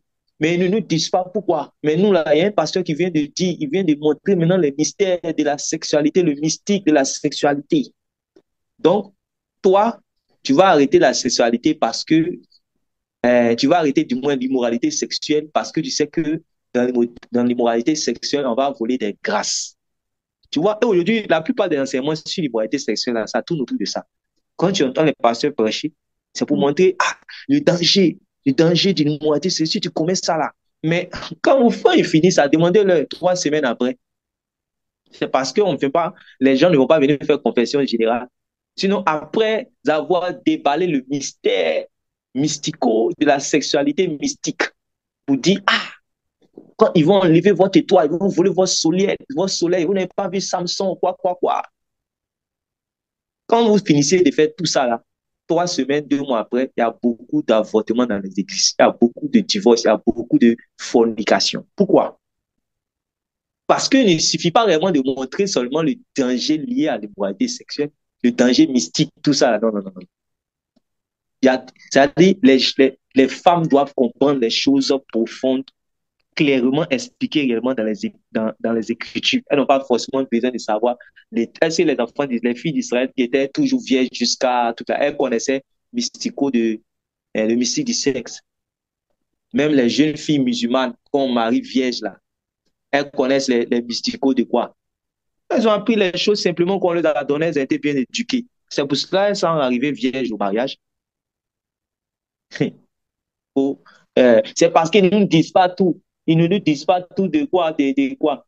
Vos grands-mères qui sont mariées, comment on appelle ça, chaste dans le mariage, elles connaissaient toutes ces techniques de, comment on appelle ça, les, les gens vont venir voler toi, tous ces genres de choses. Non, c'est pas ça qui va aider les jeunes sœurs à marcher réellement dans la sanctification et à se garder chaste jusqu'au mariage. C'est pas l'enseignement là qui est là. Ésaïe chapitre 47, lisez vers les versets 2, 3, 4. Ésaïe 47, Mhm, au verset 2. descends. Oui. Prends les meules et moule de la farine Tu peux haute commencer au verset 1 pour qu'on puisse comprendre. et Voilà, verset 1. descends et assieds-toi dans la poussière. Vierge, fille de Babylone. Amen. Assis, Donc, vierge, fille de Babylone. Voilà. Vierge, vierge fille de Babylone. Vierge fille de Babylone, c'est la vierge fille de Babylone. OK. Oui. assieds-toi à terre sans trône, fille des Chaldéens. On ne t'appellera plus délicate et voluptueuse. Je continue. On ne t'appellera plus quoi? Délicate Oui. et voluptueuse. Et voluptueuse. Comme je dis là, ici on est en train de parler de la ville de Babylone. Ouais, non. Mais c'est une analogie puisque on parle les villes autrefois, Dieu souvent, comment on appelle ça, comparait les villes à une femme. Il a plusieurs fois comparé Jérusalem à une femme, il a plusieurs fois comparé des villes à une femme. Voilà, donc ici, il est en train de parler de Babylone 7, mais il y a un aspect, il y a quelque chose qui va sortir dans ce verset-là qui va nous permettre de comprendre quelque chose. Donc nous sommes au verset 2 maintenant. Oui, Prends les meules et moule de la farine. Ôte ton voile, révèle le port de ta robe. il dit Découvre tes... quoi? Je t'entends très faiblement, Vous très m'entendez? faiblement. Vous m'entendez? Voilà, je t'entends un peu fort. Ok. Prends les meules prends les meules et moule de la farine. Ôte ton voile, révèle les pans de ta robe. Découvre tes jambes, traverse les fleuves. Voilà. Vous voyez? Il dit, ôte ton voile. Après, voile, elle a dit quoi? Relève les pans de ta robe. Relève les pans de ta robe. Et on est en train de parler à qui?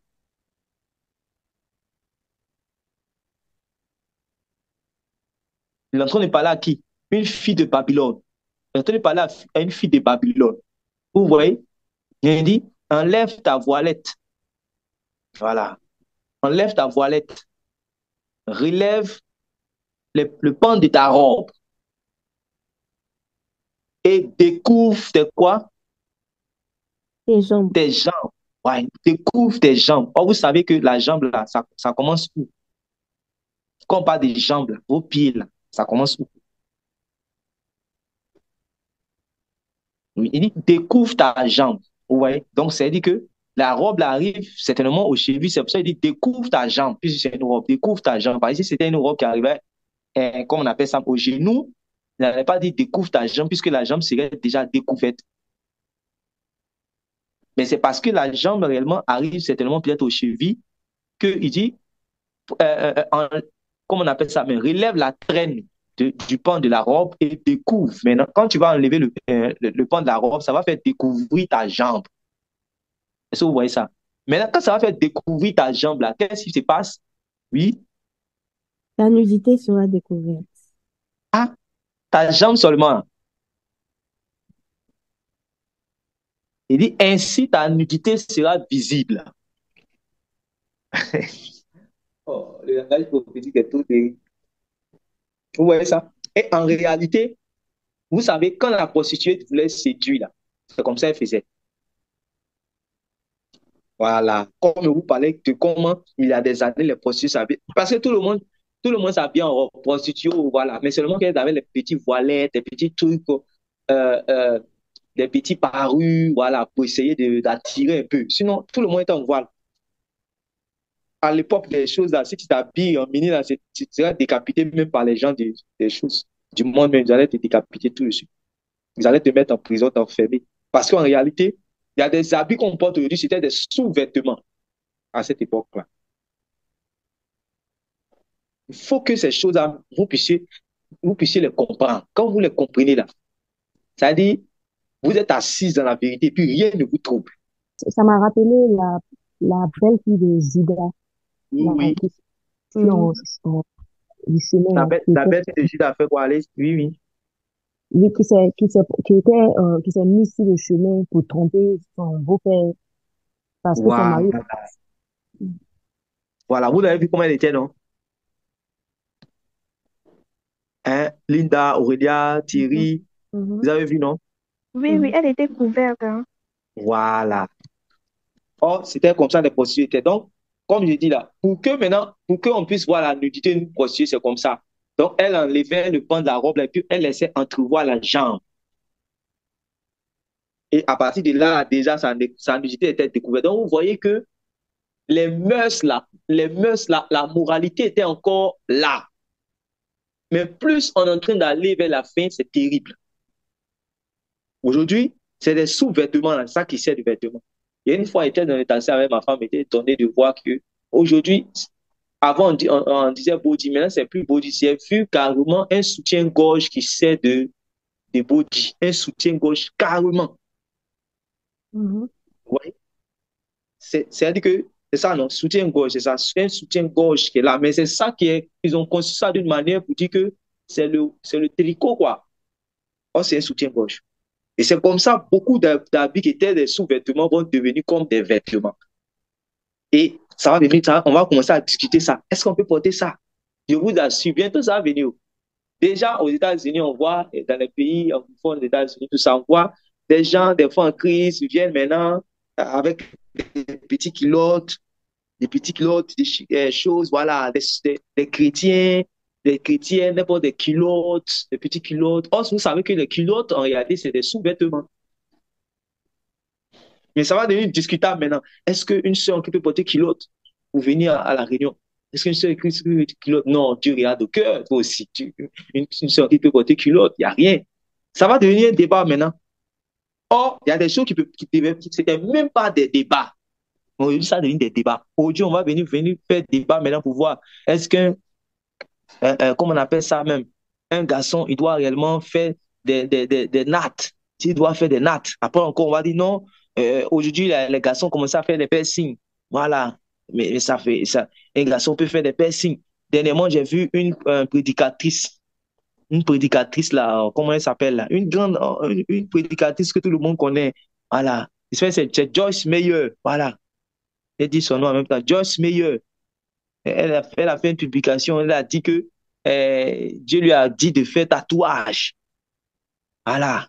Et les Mhm. gens sont contents puisqu'ils ont trouvé maintenant une référence qui fait tatouage. Donc, vous allez voir que eux aussi vont aller faire tatouage pour dire, ah, mais il y a une prédicatrice qui fait tatouage. Vous voyez? C'est sur les réseaux, ça publie. Tu peux voir, hein, Sœur Marie-Laure. Vous voyez? Vous voyez? Des choses qu'on ne discutait pas avant, on va venir maintenant pour les discuter. Est-ce qu'un chrétien peut faire ça? Un chrétien ne peut pas faire ça? Un chrétien peut faire ça? Un chrétien peut faire ça? Pourquoi? Et les gens vont être ballottés à tout vent de doctrine parce qu'eux-mêmes, ils ne sont pas assis dans la connaissance de la vérité qui est selon la piété. Ils pensaient que la vie chrétienne consistait seulement à avoir la foi en Jésus. C'est pour ça, nous, en nous négligeons. Nous, que Dieu nous a appelés réellement pour emmener les gens à être spirituels. Nous, que Dieu nous a appelés pour les emmener à, à marcher d'une manière digne de l'évangile auquel ils ont cru. Nous, que Dieu nous a amenés à travailler au perfectionnement des saints. Comme on ne va pas pour aller, on n'a pas l'onction pour, et c'est pas, pour gagner toute la Côte d'Ivoire, Jésus-Christ, pour avoir une foule devant nous là. On ne considère pas nos paroles.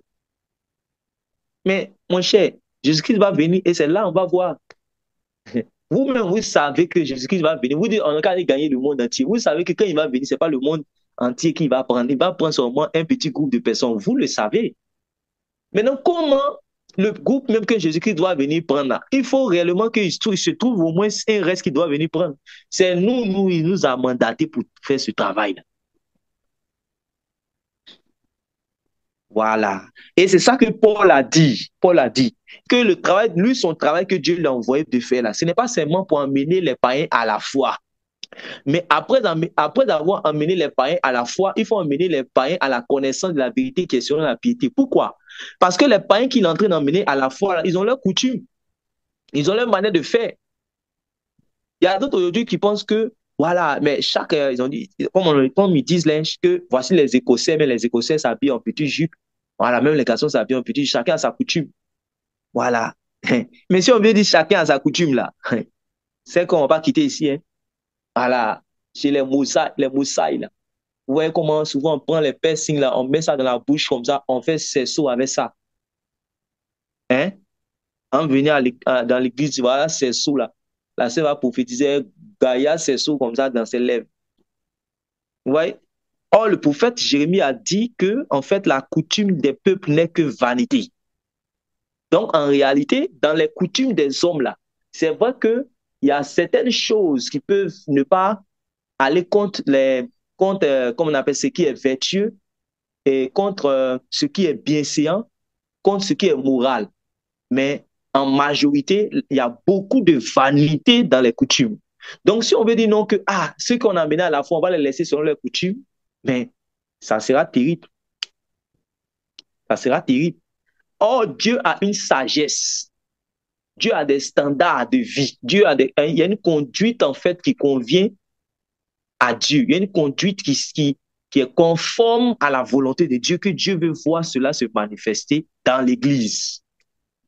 Et comme vous le disiez, Éphésiens chapitre 3, on dit que même les anges réellement vont voir cela, vont voir la sagesse de Dieu manifestée dans l'Église. Mais c'est par rapport à l'ordre, à la manière de vivre que Dieu a mis dans sa parole là. Quand les saints, ceux qui ont été amenés à la foi, vont être en train de seront en train de mettre en pratique du moins ces choses-là, que les anges vont voir cela et ils vont glorifier Dieu. Et aussi même ceux qui ont été rebelles, les anges qui se sont rebellés puissent voir cela et c'est un jugement pour eux. Dieu est en train de dire, vous avez vu, vous avez pu séduire, hein, dans Genèse chapitre 6, là, vous avez séduit les gens de cette époque-là, mais je me suis fait un peuple. Vous voyez comment la sœur Linda est, vous voyez comment la sœur Marie-Lo est, vous voyez, voilà, c'est ça, elle est ma fille bien-aimée, elle est ma fille bien-aimée, c'est une digne fille de Sion, c'est ce que le ciel veut dire de vous. Mais c'est ça, là, on ne prêche plus dans les églises. On dit, vous voulez rendre les filles là réellement comme des maris de Magdala. Si, parce qu'il y a des maris de Magdala aussi qui ont qui ont des sœurs en Christ. C'est-à-dire qu'une sœur en Christ porte une sœur en Christ porte mais elle aussi, c'est une Jézabel. Donc, il dit, toi aussi, comment tu es habillé pour aujourd'hui là? Il faut bien t'habiller. Pour elle bien t'habiller là, c'est-à-dire qu'il faut mettre tous les atouts.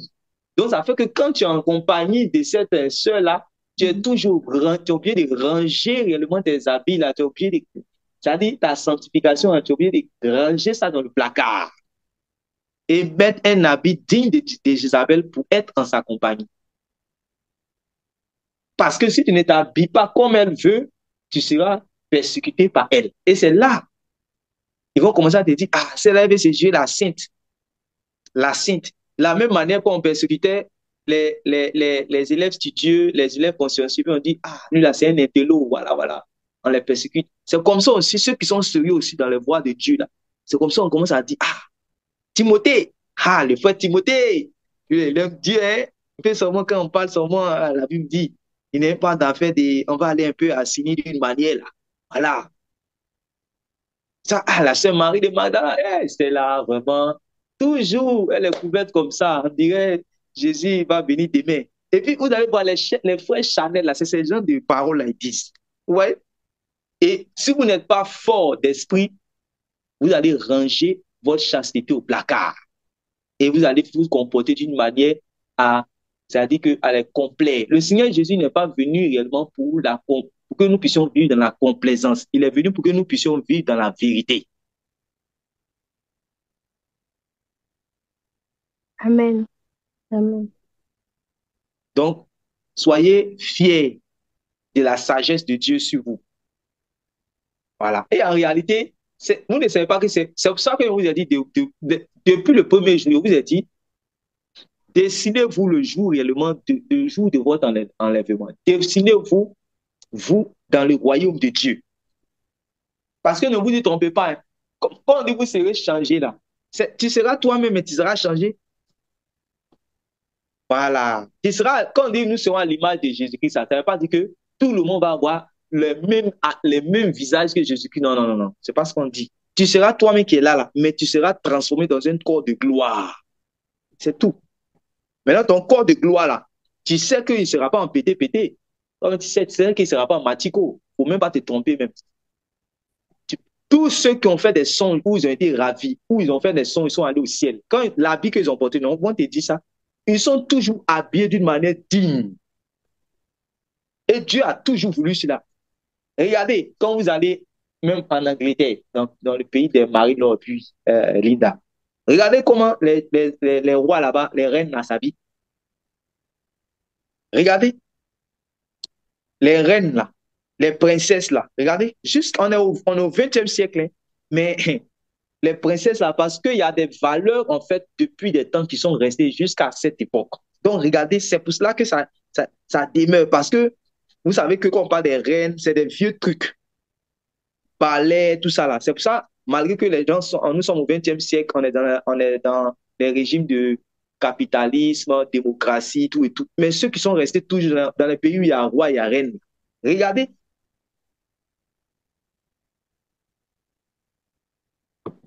regardez les reines là, regardez les princesses là. Vous allez voir qu'il y a un code, il y a une manière de se vêtir, de se tenir. Même dans certains palais. Regardez même la chose ici, dans les palais de la justice, tout ça, on ne s'habille pas comme on veut pour rentrer. J'ai regardé dernièrement un documentaire en Côte d'Ivoire ici. Même il y avait, comment on appelle ça, les gens qui font, les chroniqueurs là, qui font la comédie là. Il y a une fois qui est rentrée, qui voulait rentrer au palais de la justice pour aller faire ses papiers. Elle était habillée d'une manière comme elle voulait. Et on dit non, ici, là, c'est pas comme ça, on rentre. Donc, il y a des codes, il y a des lois. On dit, on rentre pas au palais de la justice comme ça. On s'habille décemment pour entrer.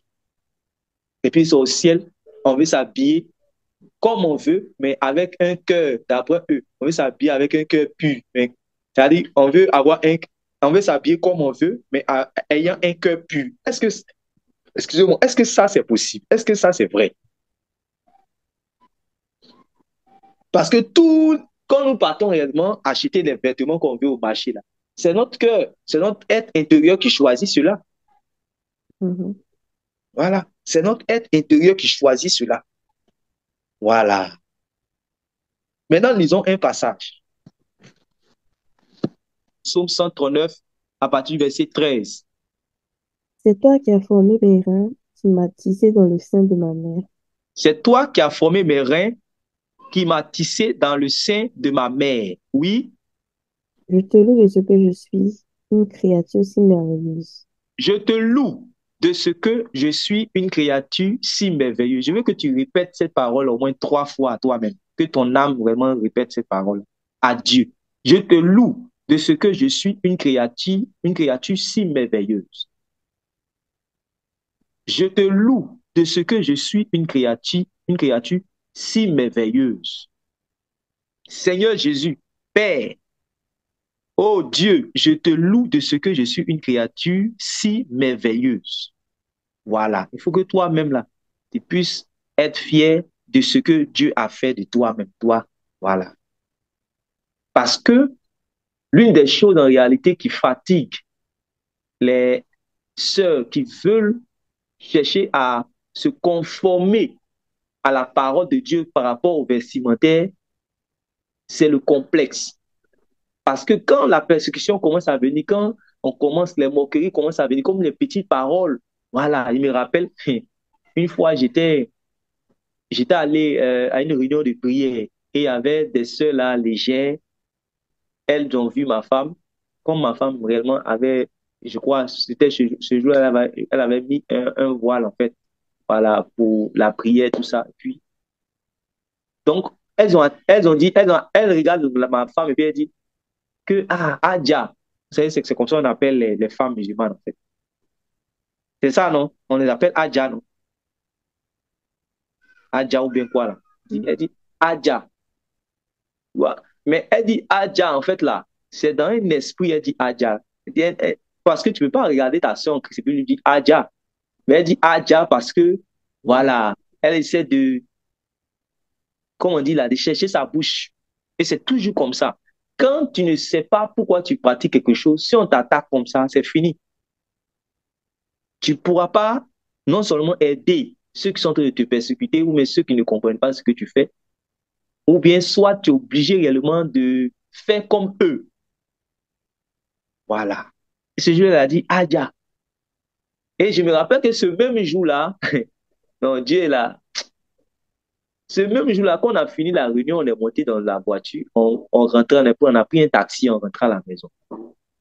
Et quand on rentrait à la maison, le taximan l'avait mis une radio des musulmans, tout. Et puis il avait son voisin qui était assis à côté de lui, qui était aussi un de ses frères. Et nous, on était derrière, avec un jeune frère qui est parti actuellement en Italie, tout ça. Il était derrière, on était assis. Et pendant qu'ils étaient en train de parler, nous, on ne parlait pas seulement. Jusqu'à On était presque arrivé et il y a mon neveu là qui a commencé à dire des paroles, mais ce n'était pas juste. Donc, ma femme, maintenant, j'avais remarqué qu'il regardait dans le rétroviseur, il parlait, mais de temps en temps, il regardait ma femme. Voilà, il regardait ma femme, puis il était en train de parler. Je ne sais pas si c'était pas les gars cherchaient, mais nous, on était tranquilles, on ne parlait pas. Et quand ma femme a corrigé maintenant mon neveu là, elle a dit non, que André il avait dit une chose qui n'était pas digne du Seigneur. Soit il avait juré ou bien il avait dit un truc. Il a dit non, qu'on ne fait pas ça, qu'on ne doit pas prononcer le nom du Seigneur. Enfin, un truc comme ça. Et c'est en ce moment maintenant que le taximan va se rendre compte que ma femme n'est pas. C'est-à-dire que chez lui, là, il s'est dit quoi? Dans son cœur, voilà une bonne musulmane qui est là. Voilà une bonne. En tout cas, il appréciait. Je ne sais pas ce qu'il s'est dit dans son esprit, mais il appréciait. Mais il ne savait pas peut-être dans sa tête, elle est chrétienne, mais il ne sait pas quel genre de choses, quel genre de christianisme. Bon, il regarde, mais il appréciait quoi. Parce qu'il voit qu'elle est couverte, elle est bien, tout ça là. Et quand elle a parlé maintenant, elle a montré maintenant sa confession en corrigeant mon neveu, parce qu'il a vu qu'il a mis les questions de Jésus.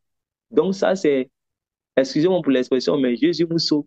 C'est-à-dire que, voilà, des gens de Jésus. Voilà. Les gens de Jésus, là. Donc, quand il a appris ça, il était choqué en même temps. Et bizarrement, il est énervé. Il s'est énervé. En ce moment, on descendait même dans le taxi. Et moi, quand on descend dans le taxi, c'est énervé, mais surtout tout ça là. Il dit, regardez, il dit à ma femme, on est en train de traverser la route. Comme si je le connaissais. Ce jour-là, il dit, vraiment, le diable veut se manifester. Ma pauvre femme, il garde le taxi, il dit, mais tu fais quoi avec lui là? Qu'il faut venir chez nous ici, tu fais quoi avec lui là? Il a dit un mot, c'est pas si c'est cafou ou bien quoi là. Pourtant, il n'a rien fait au monsieur.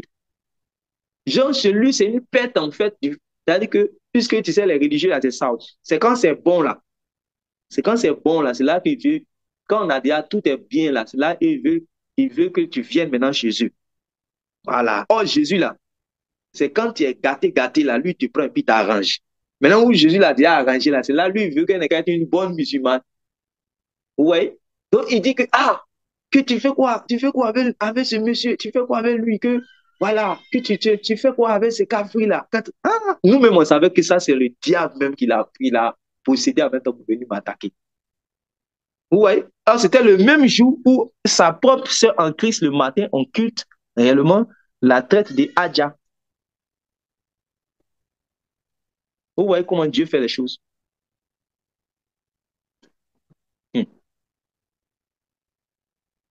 Quand vous vous affichez en Jésus-Christ, quand vous affichez en adoptant les standards de Dieu, soyez prêts. On dit tous ceux qui veulent vivre pieusement seront persécutés. Voilà. Tous ceux qui veulent vivre pieusement seront persécutés. Et surtout dans cette affaire de vêtements, si tu veux réellement t'appuyer conformément à la parole de Dieu, mon frère, ma soeur, il faut t'apprêter aux moqueries des Chanel. Il faut t'apprêter aux persécutions réellement des Chanel. Voilà. Parce qu'il ne peut pas concevoir que toi, tu acceptes, par exemple, d'être belle, de t'accepter belle naturellement. Il ne peut pas concevoir ça. Il ne peut pas concevoir que toi, euh, euh, euh, tu puisses réellement accepter de couvrir ta poitrine. Alors que toi, ta poitrine réellement est volumineux. Donc, il faut que réellement on puisse voir la poitrine. Alors que tu dis non, toi, en tant que disciple, ce sont des parties qu'il faut cacher. Et donc, pour ça, pour toi, mettre ton propre habillement, hein, ils vont t'attaquer. Il faut être prêt. Si tu n'es pas prêt, c'est que tu ne pourras pas. Lisons le passage. C'est toi qui as formé mes reins, qui m'as tissé dans le sein de ma mère. Le 14. Oui, Je te loue de ce que je suis une créature si merveilleuse. oui, Tes œuvres sont admirables et mon âme le reconnaît bien. oui. Mon corps n'était point caché devant toi lorsque j'ai été fait dans un lieu secret, tissé dans les profondeurs de la terre. Amen. Donc, on peut s'arrêter là. Il dit, je te loue de ce que je suis une créature merveilleuse. Tes œuvres sont admirables et mon âme le reconnaît bien. Ça veut dire que toi-même là, ce que tu es, ce que ton visage que Dieu t'a donné, ta forme que Dieu t'a donnée, ce que tu es naturellement là, il faut que toi-même tu puisses t'apprécier toi-même. C'est pas Chanel. Parce que si toi-même tu n'arrives pas à t'apprécier toi-même, le diable va venir te dire qu'il veut, tu vois, non, tu devais être plutôt comme ça. Qu'est-ce qui fait que les gens vont faire les chirurgies esthétiques, les chirurgies plastiques là, les chirurgies plastiques là, pour changer? On dit, ah, tu vois même souvent la jeune fille là, elle a une belle forme naturellement. Tu vois que la dame là, elle a une belle forme naturellement. Mais qu'est-ce qui la pousse réellement à aller prendre les produits pour encore faire sortir ce qu'elle a déjà naturellement? Parce qu'elle souffre d'un complexe, elle ne s'apprécie pas elle-même. Tu vois même, souvent, elle a des beaux cheveux naturellement. Mais qu'est-ce qui la pousse réellement à aller, c'est-à-dire qu'on ne voit jamais elle-même ses propres cheveux. Ouais. Tu vois, mais naturellement, elle a de beaux yeux, grands yeux. Mais qu'est-ce qui la pousse à réellement aller acheter des rasoirs pour enlever tout ce qui est, comment on appelle ça, mais ses propres soucis, là, enlever tout. Et puis aller mettre un tatouage. Je ne sais pas si cette chose-là, ça veut dire que c'est comme un truc, on met comme ça, noir, comme ça. Il y a d'autres, c'est des gencives. Gencives, là, c'est des gencives, normalement, c'est peut-être pour elle, là, c'est de couleur marron. Mais comme elle a vu, ah, il y a une star là. Pour elle, là, c'est noir. Donc, on dit souvent, il y a des trucs qu'on pique, pique, pique, pique, pique, pique, pique, pique, pique, comme ça. Et pour que ça devienne noir.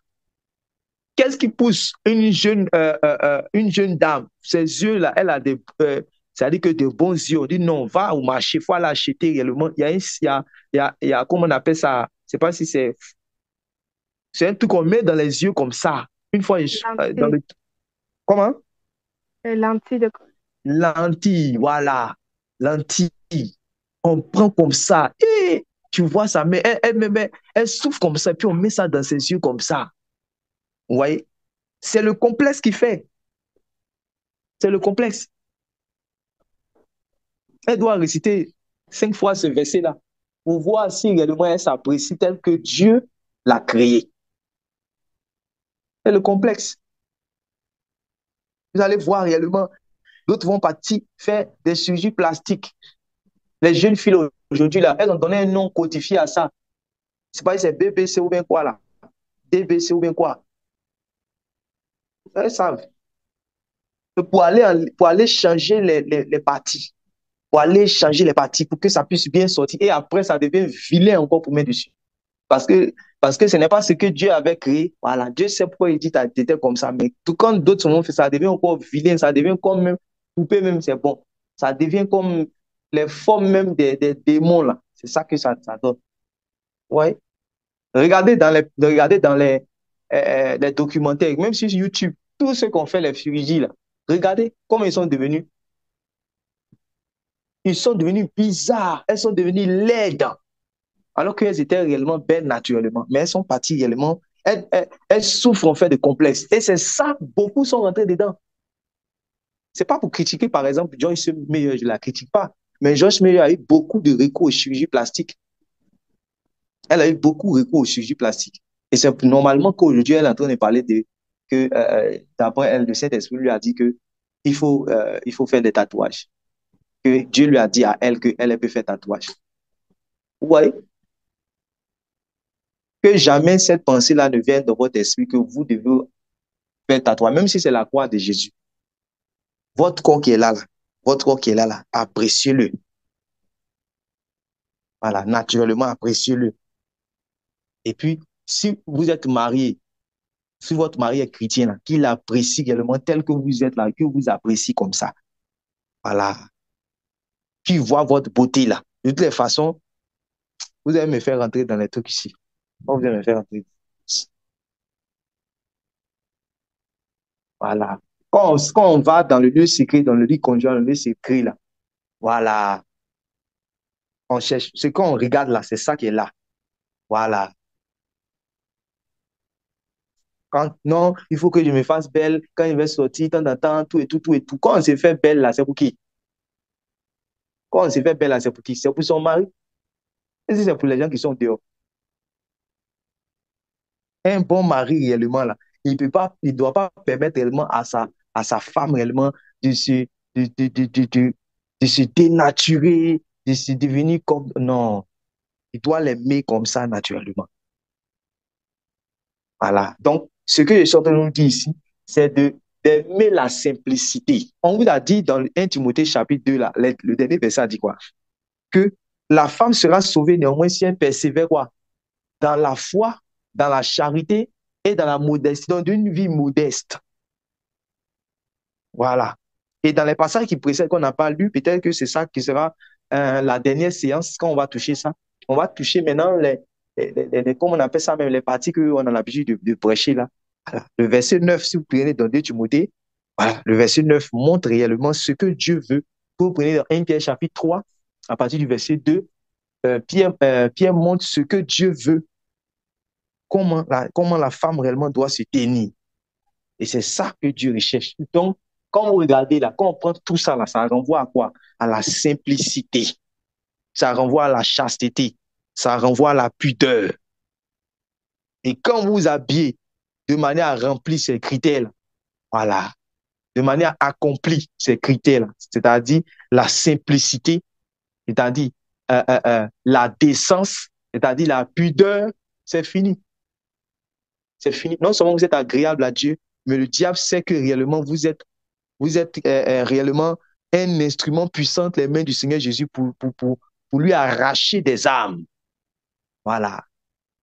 Pour lui arracher des âmes. Parce qu'en réalité, l'homme normal, quand il voit une belle femme qui est couverte, il se dit que elle cache un mystère. En fait, l'homme normal, c'est comme ça. Même quand on était dans le monde là, on se dit que, c'est-à-dire, tu peux pas voir une femme comme ça, qui est couverte, qui est belle, qui est simple, tu la regardes, quand tu la regardes, tu sens, comment je vais dire là, tu sens le sacré. Tu sens, voilà, tu, tu peux pas vulgariser une telle personne. Tu peux pas siffler une telle personne. Toi-même, tu as peur. Tu sens la dignité.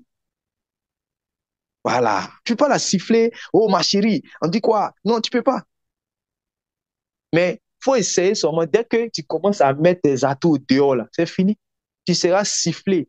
Dès que tu mets le pied au dehors dans toute ta course que tu avais fait du matin jusqu'au soir, tu seras sifflé. Parce que c'est ce que toi-même, tu t'es habillé de manière réellement à ce qu'on te siffle. Voilà. Tu t'es habillé de manière à ce qu'on te siffle.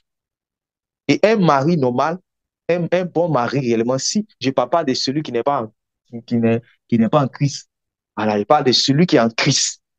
Ceux qui sont en Christ là. Voilà. Je parle là. Il faut que vous compreniez ceux qui ne sont pas encore mariés là. Il faut que les frères ils puissent vous accepter tel que le passage que vous venez de lire, Psaume 139 là. Voilà. Je suis une créature merveilleuse. Je suis belle comme ça. Faut pas que le frère va te dire non, c'est en mini que tu es belle. C'est en chérie à mon dos que tu es belle. Et puis c'est fini. Voilà. Aujourd'hui, vous avez compris que par ma manière de parler, je peux perdre mon âme. Par mon langage, je peux perdre mon âme. Donc, vous êtes d'accord aussi que par ma manière de vêtir, je peux perdre mon âme. C'est pas à cause de quelqu'un. J'ai vu beaucoup de sœurs, de jeunes sœurs qui étaient bien zélées, qui aimaient les choses de Dieu, tout ça. Mais à cause d'une relation pour fiançailles, bien mariage, automatiquement, ils ont perdu leur valeur chrétienne.